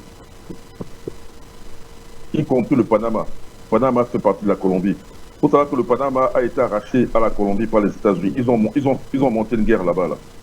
C'est ça qui a fait détacher le Panama de la Colombie. En fait, le Panama, au départ, il y a encore un siècle à peine, c'est la Colombie. Ça, il faut le savoir. Bon. Alors, ils ont fait ça, pourquoi? Pour justement pouvoir avoir la main sur le canal de Panama et dicter ce qu'ils veulent dicter sur le canal de Panama. Donc, il fallait détacher le Panama de la Colombie. Le Panama était une partie intégrante de la Colombie. Donc, tous ces États-là, leurs libertadors, ont été inspirés par Simon Bolivar. Je l'ai dit tout à l'heure, lui-même, d'où l'importance du Venezuela, lui-même inspiré par Haïti, en tout cas armé, avec armes, soldats, argent et tout ce qu'il fallait. Et la recommandation qu'il fallait libérer les esclaves partout où ils passaient et qu'ils avaient gain de cause. Et tout ça, c'est parti donc du Venezuela et en amont de Haïti, la petite île là, Haïti. Ok? Je pense que à ce moment-là, Haïti couvre toute l'île. Il faut regarder Haïti. Je l'ai dit tout à l'heure dans l'entame au début de l'émission, en disant que Haïti, c'est devenu maintenant une portion congrue de l'île. Mais au départ, là, quand les Haïtiens se libèrent, ils libèrent toute l'île. Hein. C'est parce qu'on a continué à leur faire la guerre avec toutes les alliances occidentales, espagnoles, anglaises, françaises, et donc ça s'est réduit à une fraction de l'île seulement. Hein. Au départ, Haïti, c'est toute l'île, y compris l'autre partie qu'on appelle la République dominicaine. Bon, ok. Alors, donc, en ce qui concerne cette révolution bolivarienne, non, ça dépend que du peuple, non? Si le peuple croit en ses valeurs, il continue à combattre. C'est pas parce qu'on a capturé un chef que tout s'arrête. Au contraire, il faut continuer le combat pour libérer ce chef, parce qu'il faut continuer à exiger la libération de Maduro et sa femme. Ils ont commis quel crime? Et vis-à-vis des États-Unis, toutes les accusations-là sont fallacieuses. Et puis même, ça ne se passe pas comme ça. C'était un crime vis-à-vis des États-Unis. Il y a des cours de justice internationale pour ça. Lui-même est chef d'État. Donc on peut faire des jugements d'État à État. Ça arrive. Et tel État, souvenez-vous du conflit de Bakassi entre Niger et Cameroun. Ben, ça a été jugé, non? Il y a des cours pour ça. Ça ne demande pas de venir faire le... Autre chose que je vais rappeler, hein. Les latino-américains, cette fois-ci, pas seulement les sud-américains, les latino-américains, ils appellent les États-Uniens, là, les gringos. C'est pas par hasard, hein. Ils disent gringos, gringa pour les femmes, gringo pour les hommes. Hein? C'est pas par hasard, c'est pour le distinguer. Voilà un pays qui est impérialiste. Ce n'est qu'une portion des États-Unis de l'Amérique.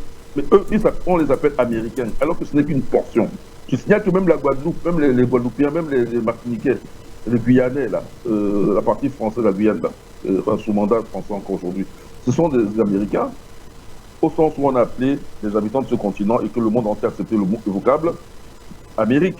Ils sont américains. Donc comment ça se fait qu'un États-Unis, il s'impose, c'est lui l'américain. Il impose, mais il vient dire, le golfe de Mexique, ce n'est plus le golfe du Mexique, maintenant c'est le golfe des Amériques. C'est lui qui impose. Mais ce monsieur veut imposer tout. Non, il va se mordre les dents à la fin. Hein. S'il fait ça parce qu'il croit se protéger des dossiers Epstein, non seulement il va échouer dans sa démarche, il n'aura pas le prix Nobel et il aura les dossiers Epstein sur lui. Voilà comment il va finir. En attendant la fin de son mandat, non? Peut-être même avant la fin. Il ne sait pas ce qu'il attend. Il voit ce qu'il fait aux autres. Par exemple, actuellement, c'est Maduro, Madame Maduro et le Venezuela qui dégustent. Tous les pêcheurs qui ont été tués, des centaines, tous les pêcheurs qui ont été tués gratuitement. Mais lui-même, son sort, il va être réglé. Hein. C'est vrai que... Et puis, c'est le moment de dire aux États sud-américains, et même latino-américains, d'être hyper solidaires, hein, pas seulement avec les mots. Parce que quand il aura fini comme ça, là, si ce précédent est accepté, parce que bien sûr, vous comprenez que moi, je pense qu'il faut le rejeter. Le rejeter du haut la main. Mais qu'est-ce qui empêche qu'il attaque Cuba? C'est encore plus petit que le Venezuela. Il y a des Cubains aussi.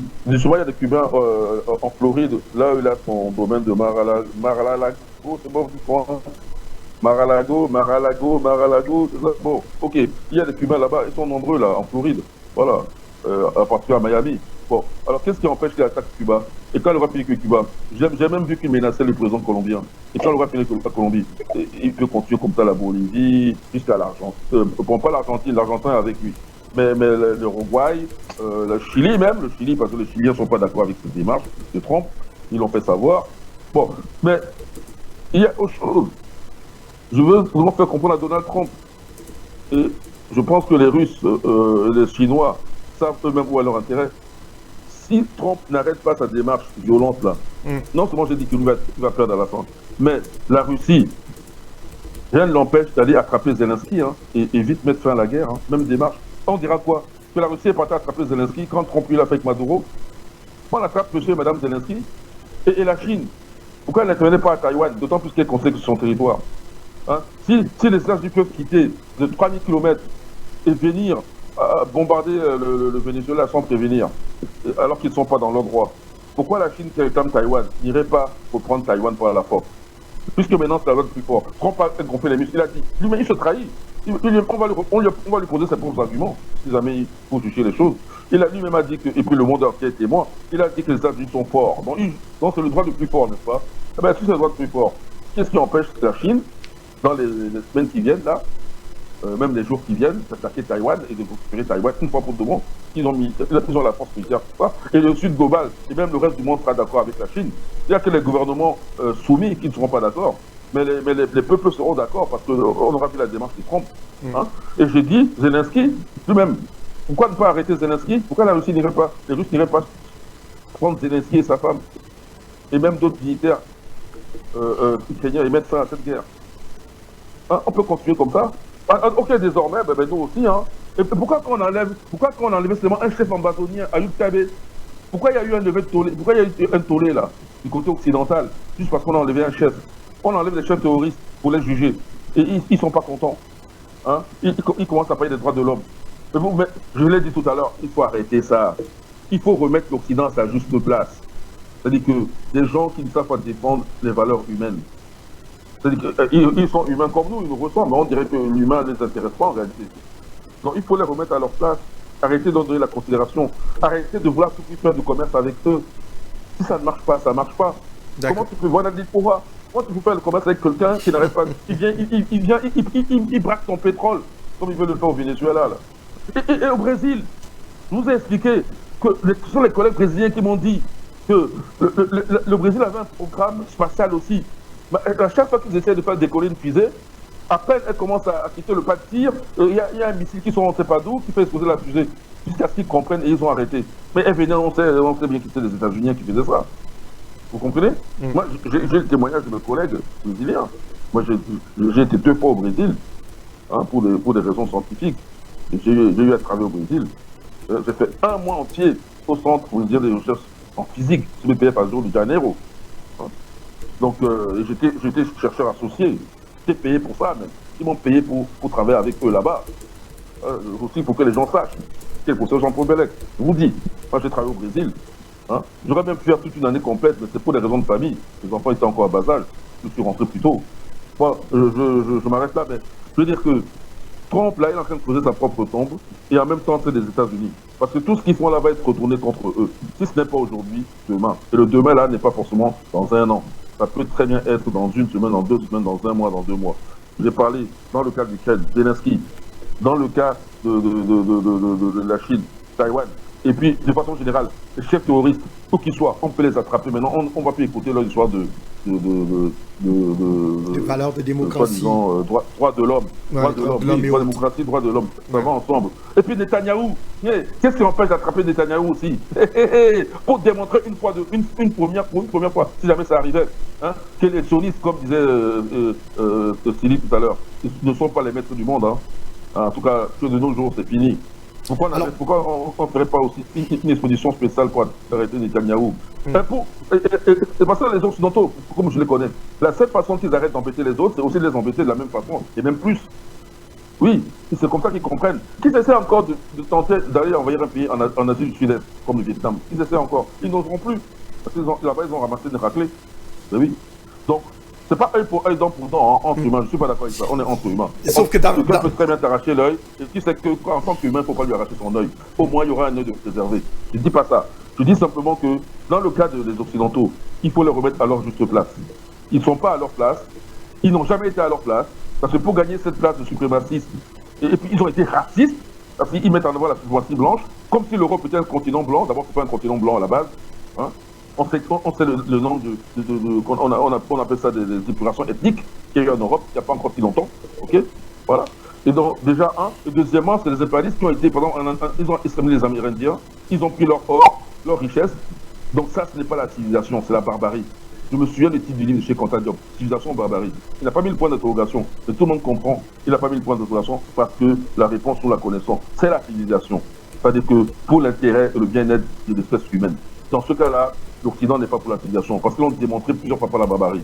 Et encore aujourd'hui. Tout ce qu'ils font là, c'est de la barbarie. Il n'y a pas. Ils disent une chose, et puis c'est le mensonge, comme l'a dit Poutine. L'empire du mensonge. Ils sont. Nous, on veut la vérité. Mahat, c'est la vérité. Dans Mahat, il y a vérité. Ok? Il y a justice, il y a vérité. Nous, on veut la vérité. Quelqu'un qui vient avec des récits toujours mensongers. Cette personne-là, elle est anti-mahatique. Je ne dis pas que Mahatou est la culture de tout le monde. Mais je dis que pour nous, les Africains, c'est un critère. Si toi, tu es toujours contre Mahat, on va se méfier de toi comme de la peste. Tu n'aimes pas la vérité. Tu fausses. Même l'histoire des autres, tu la fausses. Tu viens même prétendre raconter à quelqu'un l'histoire, comment était son ancêtre. Et en la biaisant, en la faussant. Hein? Leur histoire, on ne touche pas. J'ai posé la question, je reviens encore. Louis XIV, je veux qu'on me démontre qu'il était blanc. Louis XIV, je veux qu'on me démontre qu'il était blanc. Lui et ses ancêtres, parce que je peux retourner en arrière, hein. Si je dis Louis XIV, il y a Louis XIII aussi, hein. Et il y a son successeur Louis XV, hein, jusqu'à Louis XVI, on a coupé la tête. Et pourquoi on lui a coupé la tête? Tout comme on a coupé la tête au roi Jacques Ier en Angleterre. Pourquoi on lui a coupé la tête? Hein? Voilà. Donc, on va maintenant commencer à renverser les flèches pour remettre cette opposition à sa place. Ils parlent de philosophie. Leur philosophie, c'est la philosophie. Et les Africains vont apprendre la philosophie. Je suis philosophe. Philosophe, c'est rien. Philosophe, c'est-à-dire l'amour des sages. Philosophe, il y a l'amour de la sagesse. Donc, ce n'est qu'une question de sagesse. Ils sont sages, ils ne sont pas sages. Donc, même leur philosophie, c'est une escroquerie. Faire croire qu'il y a quelque chose au-dessus de ce que nous appelons communément la sagesse, qu'on appelle philosophie. Il faut se former sur ça. Les Bernard-Henri Lévy, regardez les philosophes, regardez. Ils vendent l'extermination de la Libye. Voilà, Bernard-Henri Lévy. Où est la Libye aujourd'hui? Voilà les philosophes. Donc, toutes les valeurs occidentales, on parle de Hegel. Un raciste de combien de catégories, hein, qui dit que c'est la raison qui fait l'histoire. Et donc, l'Afrique est hors de l'histoire. Donc, par conséquent, pour que sa logique tienne, c'est qu'il n'y a pas de raison en Afrique. Hein? Et toutes ces civilisations qu'il y a là-bas, ce ne sont pas les Africains. Donc, ce sont des blancs à peau noire. Des bêtises comme ça. Un blanc qui a la peau noire, ou il est blanc ou il est noir, il faut choisir. Attends, mais le vocabulaire, même on l'a fabriqué pourquoi? Donc voilà l'Occident, le mensonge, la tromperie. Et ils sont anti-mathématiques. Ils n'aiment pas les maths, ces gens-là. Ils apprennent des maths pour en tirer profit, fabriquer des canons de précision, tout ça là. Mais ils n'appliquent pas les maths dans la vie. Nous, on applique les maths. Nous, c'est les maths dans la vie. Bien sûr, au niveau technologique, mais la vie aussi. D'abord la vie, même, je dirais. Oh, ils ne font pas ça. Parce que leurs ancêtres ne sont même pas les inventeurs des maths. Si, oui, leurs ancêtres africains. Oui, ça, c'est les ancêtres de tout le monde. Ok, y compris pour eux-mêmes. Oui, mais en Afrique. Pas leurs ancêtres là-bas, en Europe. Pas eux qui ont inventé les mathématiques, les Grecs et tout ça là. C'est un mensonge. Encore un mensonge. Pythagore, théorème de Pythagore, théorème de Thalès. Il n'y a pas de théorème de Pythagore qui vaille. Hein? C'est plus vieux que l'Égypte ancienne. Mes élèves le savent. Bon, je suis là pour l'instant encore. Merci à vous, professeur. Charlie, est-ce que nous l'avons finalement, malgré les caprices de la liaison avec Yaoundé, est-ce que Charlie est avec nous? Charlie, est-ce que vous nous recevez? Allez, difficile de l'avoir.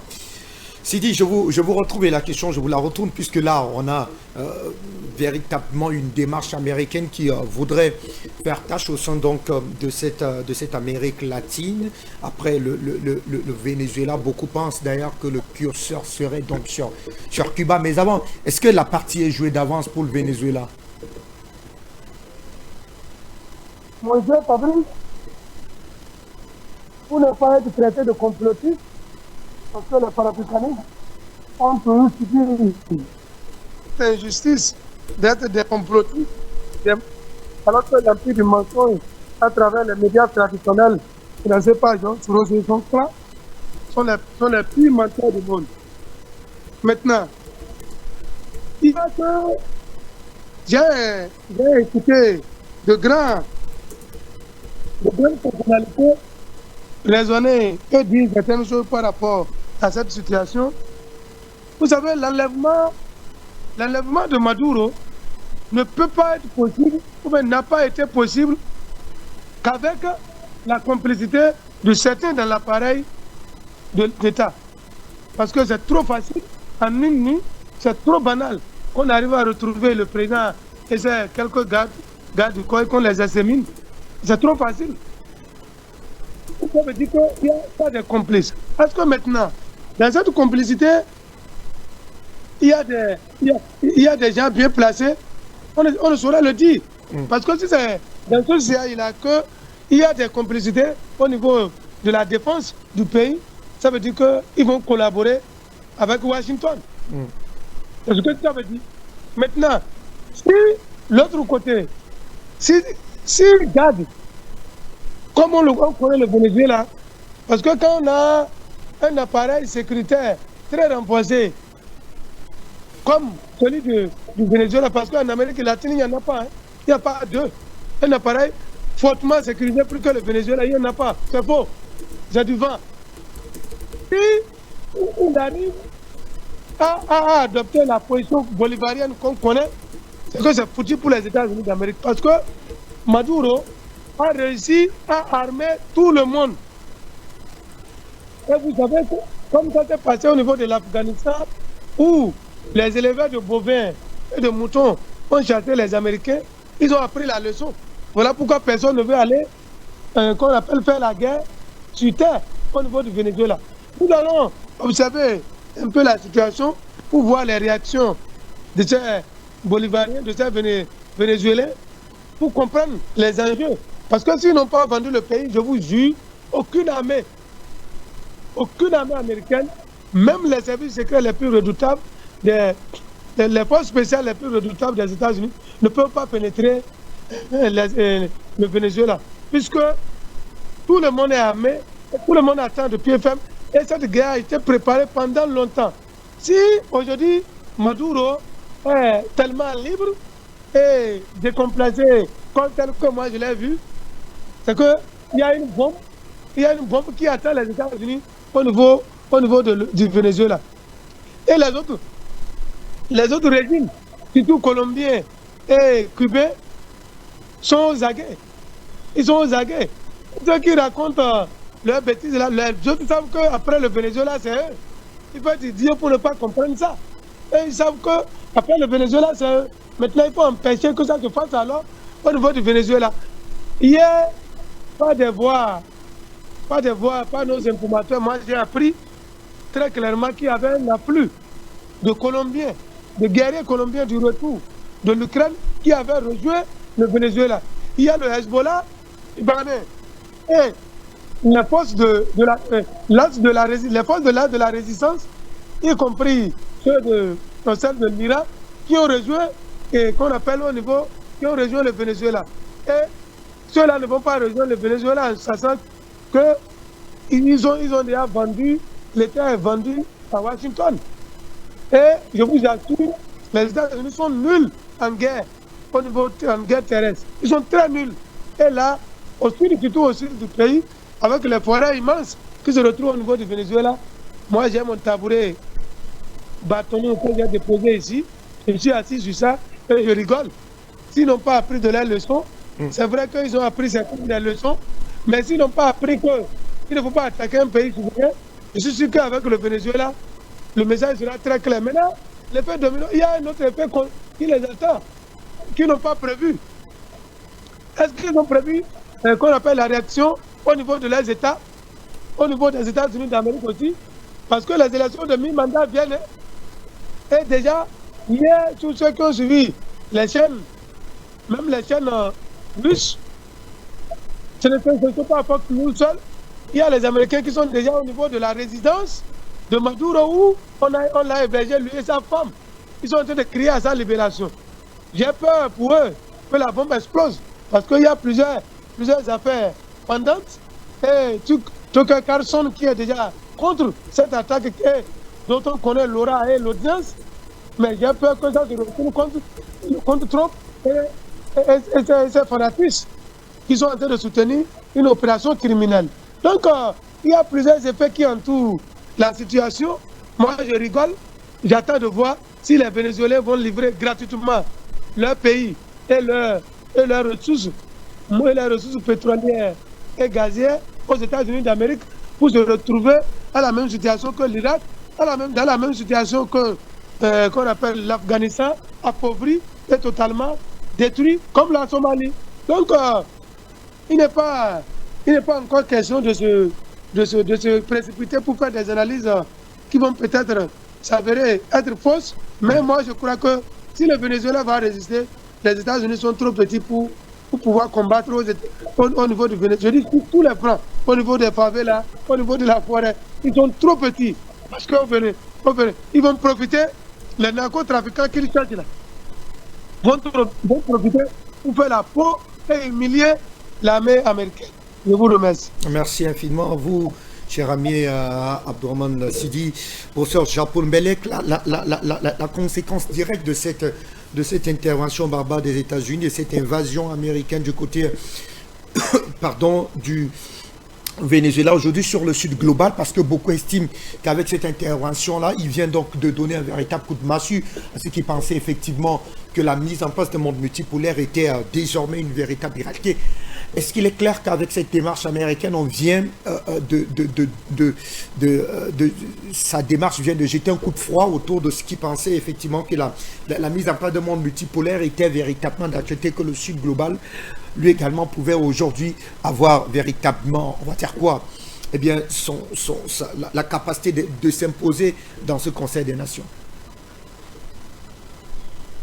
Oui, ça dépend. En apparence, les choses, mais, oui, ça peut aller dans le sens que tu présentes là, mais tu sais qu'il faut distinguer le vrai et le vraisemblable. Et il arrive parfois que le vraisemblable, et même pour dire même souvent, que le vraisemblable s'avère faux en fait. La vérité peut être ailleurs et vraiment beaucoup plus étonnante qu'on ne le pensait. Par exemple, c'est quoi un apogée? L'apogée, c'est-à-dire que par exemple, pour une civilisation, c'est son sommet, après, ça commence à décliner. Mais les pentes ne sont pas les mêmes. La pente, pour arriver à l'apogée, peut être moins raide que celle pour descendre de l'apogée. Elle peut être beaucoup plus raide. Et la chute peut être beaucoup plus rapide. On l'a vu, que ce soit pour l'Empire romain, par exemple. Rome a mis des centaines d'années pour être construite en tant qu'empire, mais pour être détruite, ça a pris quelques dizaines d'années seulement. Quant à la capitale Rome, même, ça s'est fait en quelques jours seulement. Donc, moi, je pense que tous les actes que posent les États-Unis actuellement avec Trump, c'est bâti sur du mensonge. Il a menti à ses propres partisans MAGA.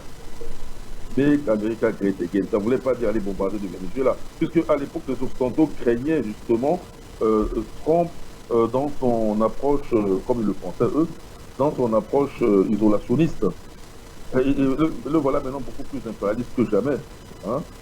Donc, quelqu'un qui ment à la base électorale, qui se ment finalement à lui-même. Je vais ouvrir les dossiers Epstein, qui ne les ouvre pas. Hein? Il menace Netanyahou, finalement c'est Netanyahou qui devient son maître. Netanyahou, il vient chez lui, il s'invite chez lui quand il veut. Hein? Peut-être qu'il est encore là-bas à Mar-a-Lago, hein? Parce qu'il a passé Noël là-bas, peut-être qu'il y est encore. Hein? Et puis autre chose que j'aimerais faire, que signaler, Il y a un de nos frères qui en a parlé. Donc je vais, moi je récupère sa donnée, je dois le citer. C'est Viclair, Madiala. Voilà. Il a quand même remarqué que les dates de bombardement, que ce soit le Nigeria, 24 ou 25, que ce soit le Venezuela, 31 au premier, comme par hasard, ça concerne quand même quelques dates symboliques pour les chrétiens. Donc, Donald Trump est-il vraiment un chrétien? Lui qui veut défendre les chrétiens. Vous voyez, que du mensonge à tous les niveaux. Donc, je pense que sa démarche mensongère, c'est la démarche de quelqu'un qui est aux abois.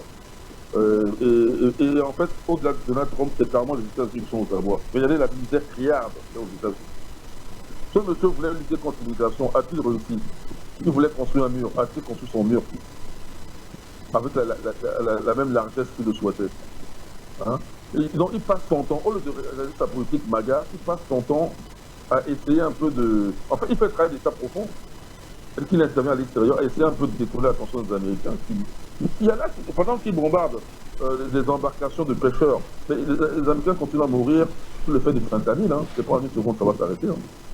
Pas parce qu'il amène Maduro là-bas que ça va s'arrêter. Hein. Puisque les centres de production de ce fentanyl, il ne les a pas touchés. J'ai compris que ça continue, il a mais ça se produit. Hein. Mais il fait quoi là? Et puis, et même les éléments qui sont concernés pour fabriquer ce fentanyl là, beaucoup viennent de la Chine. Il peut faire quoi là? Donc, moi, je crois que c'est quelqu'un qui est totalement pris dans sa contradiction.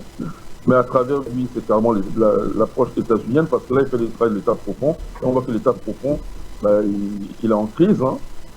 Ça n'aura pas le succès espéré.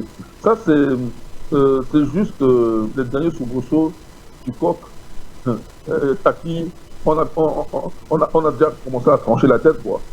Voilà. Et quand la tête ne sera plus là, il va encore battre quelques ailes, et puis c'est fini. Hein. Vous savez que les coqs, même quand on leur coupe les têtes, ils continuent à courir pendant un certain temps, alors que la tête n'est même plus là. Donc moi, je crois que les États-Unis, si Trump, qui voulait prendre l'alternative vis-à-vis des démocrates, en particulier de Joe Biden, en est à faire une politique identique à celle de Biden, parce que c'est tout l'État profond qu'on voit s'exprimer là. Hein? Alors, les LGBT en moins peut-être, mais à part ça, quel est l'espoir venant pour les États-Unis, dans lequel le système politique repose essentiellement sur deux partis? Quelle est l'alternative aux États-Unis? Ce monsieur, on n'a même pas remarqué, quand il prend le pouvoir, il a des gens, d'ailleurs, vu comme les Musk, le descendant des Kennedy, là, est-ce qu'ils sont encore derrière lui? Avec Musk, il a voulu défendre les Blancs, comme quand il y avait extermination des Blancs en Afrique du Sud. Encore un autre mensonge. Ça a donné quoi? Finalement, le Sud-Africain qui était le plus proche de lui, c'est Musk. Je parle d'origine sud-africaine. Il ne s'entend pas avec Musk. C'est fini. Et puis finalement,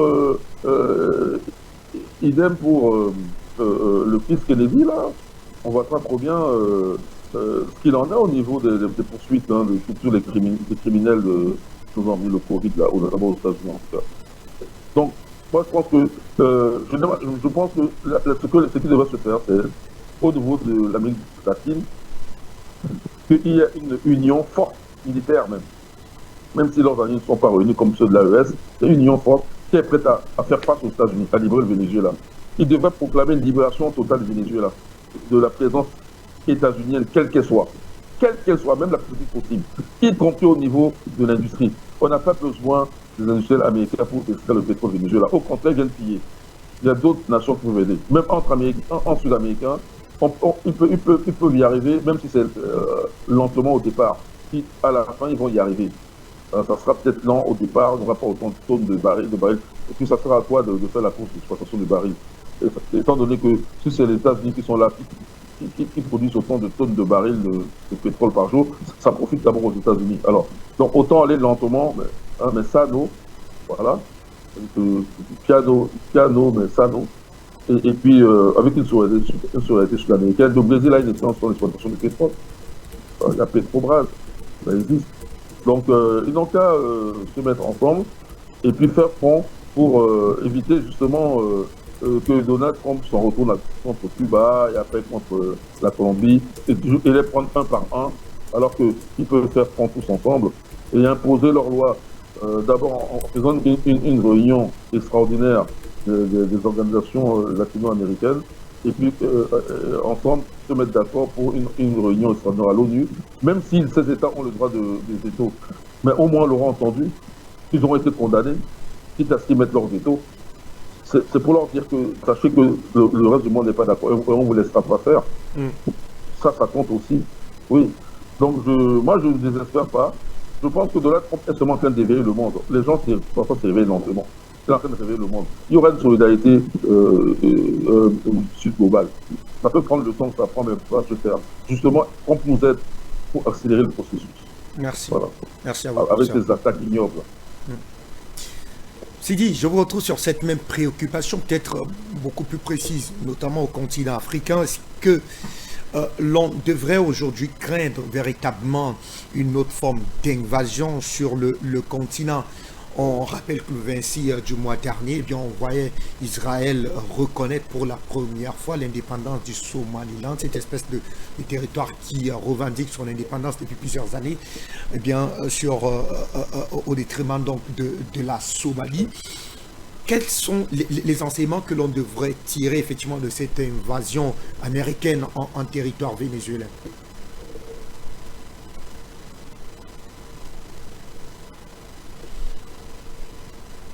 Sidi?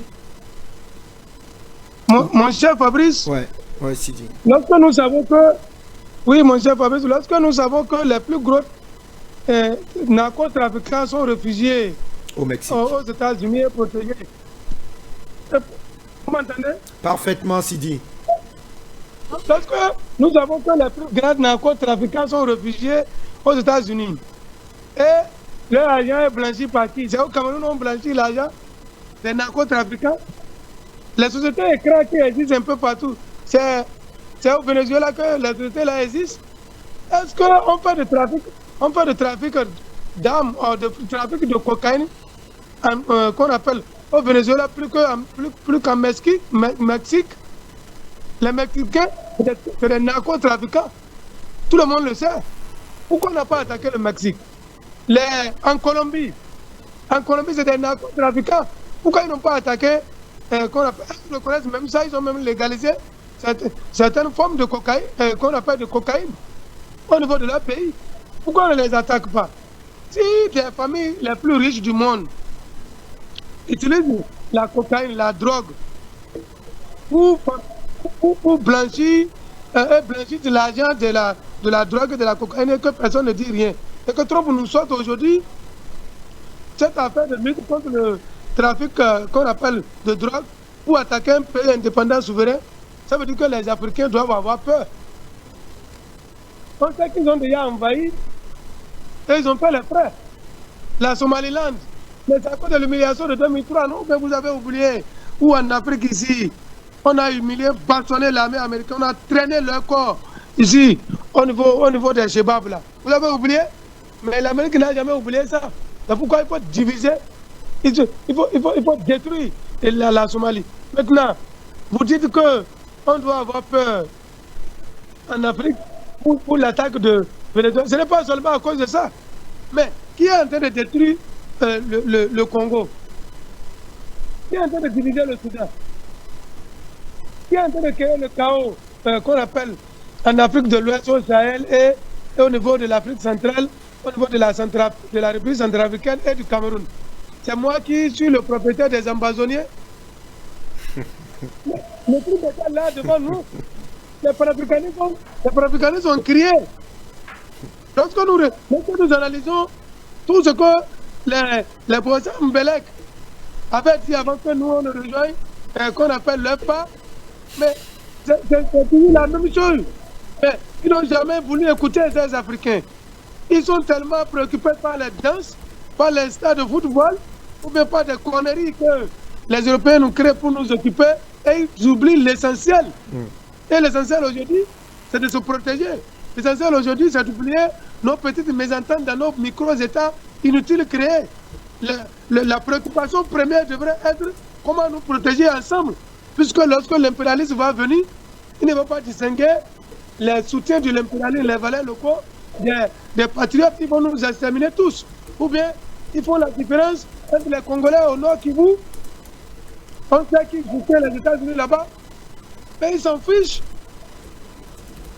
Ils sont des gens qui ont installé un gouvernement mondial qui veut gérer le monde à travers leurs méthodes machiavéliques, chaotiques, un peu partout.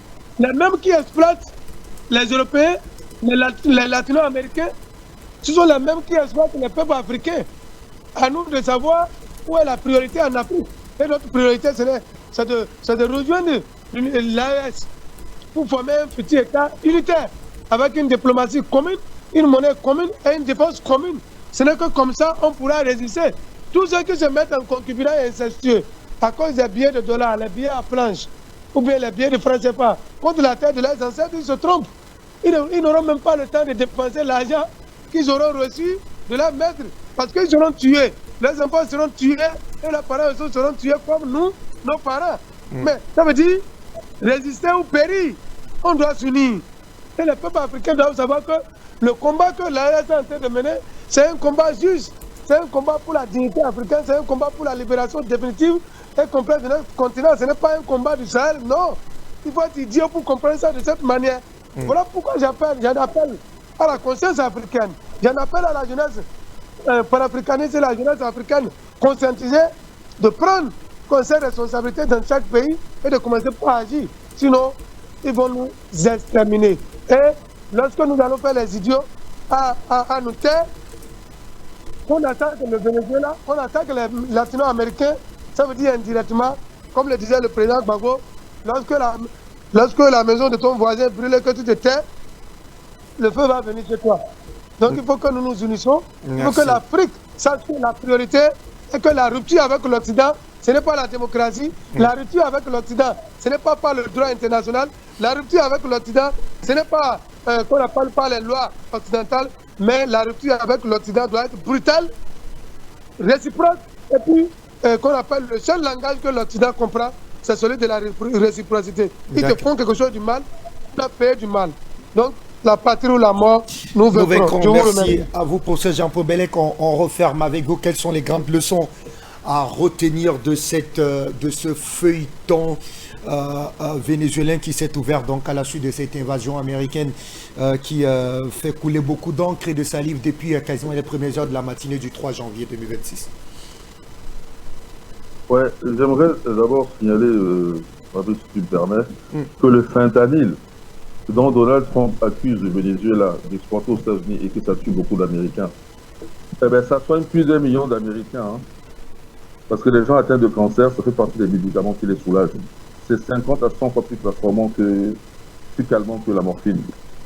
Et donc, c'est parmi les médicaments les plus vendus dans le monde d'ailleurs et mis en avant par l'OMS. Aux États-Unis, j'ai le chiffre devant moi là, c'est le 278e médicament le plus prescrit aux États-Unis. Donc, tu vois que la concurrence, c'est pas une affaire de drogue. Parce que comment distinguer la part drogue et la part médicale? Tu vois ce que je veux dire? Donc, il y a aussi un problème commercial là. C'est que concurrence, parce que tel que je le lis là, c'est-à-dire qu'il y a des gens qui peuvent consommer la fentanyl sans acheter ça. Les marques, on connaît les marques, je vais donner quelques marques de médicaments de cette fentanyl là, Sublimaz, Duragesic, Actic, voilà. Donc ces marques-là, les gens peuvent très bien refuser d'acheter ces marques-là parce que c'est très cher et aller dans le marché dit de la drogue, alors qu'en fait c'est pour calmer. Et donc je dis que parce que pour le reste du temps, pourquoi aucune autorité américaine n'a pensé à mettre en avant cette affaire de fentanyl vis-à-vis du Venezuela? Pourquoi c'est seulement maintenant? Parce que c'est la cocaïne. Attends, nous savons très bien que le pays de cocaïne c'est la Colombie. Ok? Voilà. Et le président colombien même a expliqué que les plus grands stockages de cocaïne, avant les exporter aux États-Unis, c'est en Afrique. On connaît les pays. On a fait des émissions sur la Côte d'Ivoire, sur Ambalo, là, sur la Guinée-Bissau, les grands centres de stockage de cocaïne, là, trafic de la drogue. Et à un moment donné, les États-Unis m'avaient accusé un des responsables ivoiriens d'être à la tête de ce trafic de drogue. Je ne sais plus si c'est Don Coulibaly ou en tout cas ou un autre, mais en tout cas un proche de Ouattara, pour ne pas dire Ouattara lui-même, mais un proche de Ouattara avait été accusé par la DEA, il voulait même l'arrêter. Voilà, on en a fait des émissions, à l'époque c'était sur Afrique Média, je m'en souviens encore. Donc, pourquoi c'est seulement maintenant que cette affaire arrive? Peut-être que justement, Donald Trump, c'est vraiment un agent, non seulement de l'État profond, mais de tout le système d'exploitation mondiale, y compris au niveau des médicaments. Peut-être que ça peut expliquer pourquoi il s'entend plus avec certains. Parce que moi, le fils Kennedy, là, le descendant de Kennedy, j'entends plus parler de lui. On était censé arrêter les bourglas, là, tous les gens de Pfizer, etc., qui ont contribué à tuer plein de gens à cause du Covid, qu'ils ont eux-mêmes inventé. Et ben, on n'en entend plus parler. Et les voleurs, maintenant, ils viennent parler de fentanyl. Peut-être qu'ils défendent seulement l'industrie pharmaceutique, hein. Et nous savons ce que c'est. Avec le Covid, on a appris beaucoup de choses là-dessus. Bon, voilà, donc c'était la première préambule. Mais maintenant, par rapport à la question que tu poses. Oui, au niveau stratégique, bon, j'ai dit pour les États d'Amérique latine, mais le reste du monde, à commencer par les pays africains, il faut maintenant plus de solidarité. Il faut que les luttes soient intensifiées. L'AES doit, obligation morale, je dis doit sortir du franc CFA. Ça s'explique comment? Vous êtes les plus souverainistes de l'Afrique. Vous êtes encore dans le CFA, alors que vous vous aspirez à la liberté, mais la liberté, c'est sortir de cet esclavage-là. Cela, vous le tolérez. Comment ça se fait? Tiani nous a expliqué que le tourisme est payé par le CFA, mais quittez le CFA. Faites l'effort, accélérez le processus. Ce n'est plus tolérable de rester dans le CFA. Ça, c'est clair. Et pareil pour le Cameroun, les pays d'Afrique centrale. Les demi-mesures, là, continuez à croire qu'on va faire, on va gagner le beurre et l'argent du beurre. Faire un commerce avec l'Occident. Allez au FMI. Il faut quitter le FMI. Il faut quitter la Banque mondiale.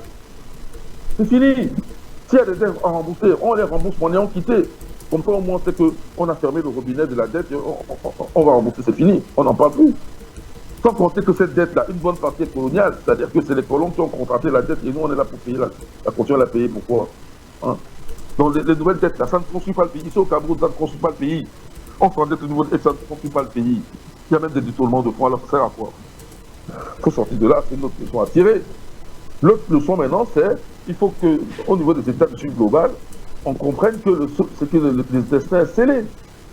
Puisque l'Europe perdant sa suprématie, puisque les États du Sud global, ils espèrent aller vers le monde multipolaire, eh ben, on voit que ça ne sera pas sans que l'Occident ait donné des coups de canif, des coups de griffe violents.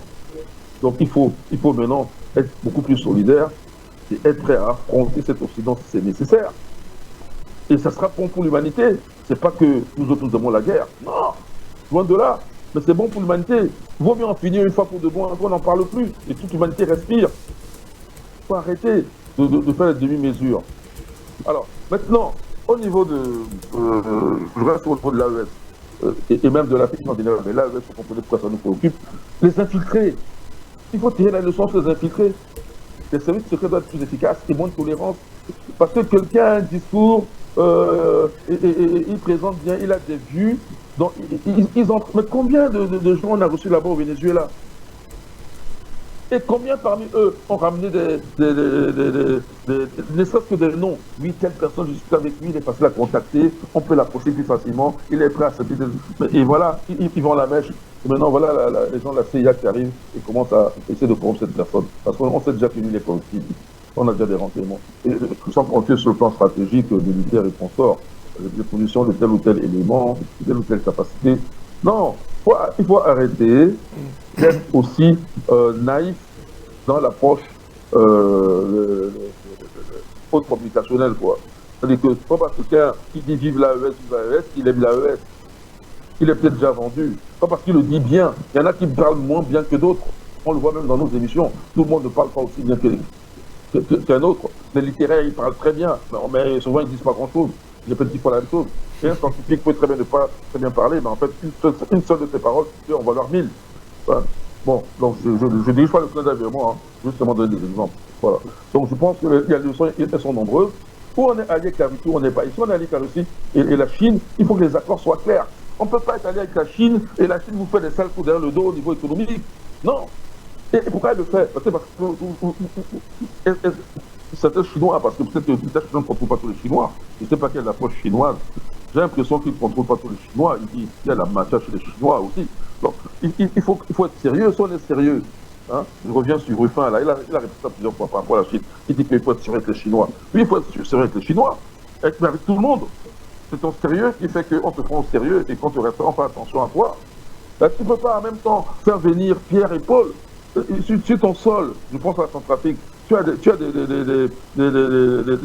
troupes de Blackwater là. En même temps, tu as l'ancien Wagner. Non. Et puis il faut quitter Wagner. Maintenant, c'est Africa Corps. Il faut être clair avec la Russie aussi. Oui. Il faut être clair partout et déterminé. Il faut des gouvernements. Là, je viens sur le Cameroun. On attend le gouvernement. Il nous faut un gouvernement digne de ce nom. Parce que le Cameroun, on l'a vu, c'est un pays qui compte. Et d'ailleurs, c'est l'occasion pour moi de féliciter les Lions indomptables. Je suis content maintenant de l'équipe du Cameroun parce que je vois qu'on a une équipe. Et c'est un bon exemple pour l'Afrique. Quand on veut, on peut. Maintenant, on a une équipe, au moins. Hein? On peut faire abstraction de tous les différents et avoir ce que les jeunes jouent sur le terrain. Il y a un très bon entraîneur, le Pagou, là, il est très bon. Et jusqu'à présent, il ne reçoit pas de mauvaises critiques. Donc, bien bonne conduite pour les ils n'ont qu'à continuer comme ça, les Camerounais. Vous voyez que les résultats viennent aussi, non? Et tout le monde est content. Et ce sera un exemple pour l'Afrique. Hein? Voilà, on a un entraîneur qui est Camerounais, africain, ça aurait même suffi, mais Camerounais, c'est un vrai national. Là, où est le problème? On est content. Bon, je vois que le Mali, ce n'est pas le cas. Mais bon, ils ont des raisons, le championnat n'est pas fini. Okay? Mais en tout cas, félicitations les gens indomptables. Et je leur souhaite bon courage face au Maroc, et organisateurs, le Sénégal terrassé, histoire de montrer qu'on a beau organiser. Et félicitations au Maroc pour l'organisation jusqu'à présent. J'espère que ça va tenir jusqu'à la fin. Voilà. Merci. Et donc, moi, je ne suis pas pessimiste sur le sujet. Même pour le Venezuela, la lutte n'est pas finie, la lutte continue, bien sûr. La lutte continue. Merci infiniment à vous, professeur Jean-Paul Bellec, cher ami Sidi Abdourahmane. On a eu des soucis de liaison avec Charlie Kenyé. Peut-être demain, on l'aura en intégralité dans le cadre d'une autre livraison de la quotidienne. Merci à vous, amis téléspectateurs, de nous avoir suivis de bout en bout. C'est un rendez-vous demain, je vous l'ai dit, 7h GMT, pour de nouvelles actualités avec forcément peut-être d'autres invités. À très bientôt. Bonne journée à tous.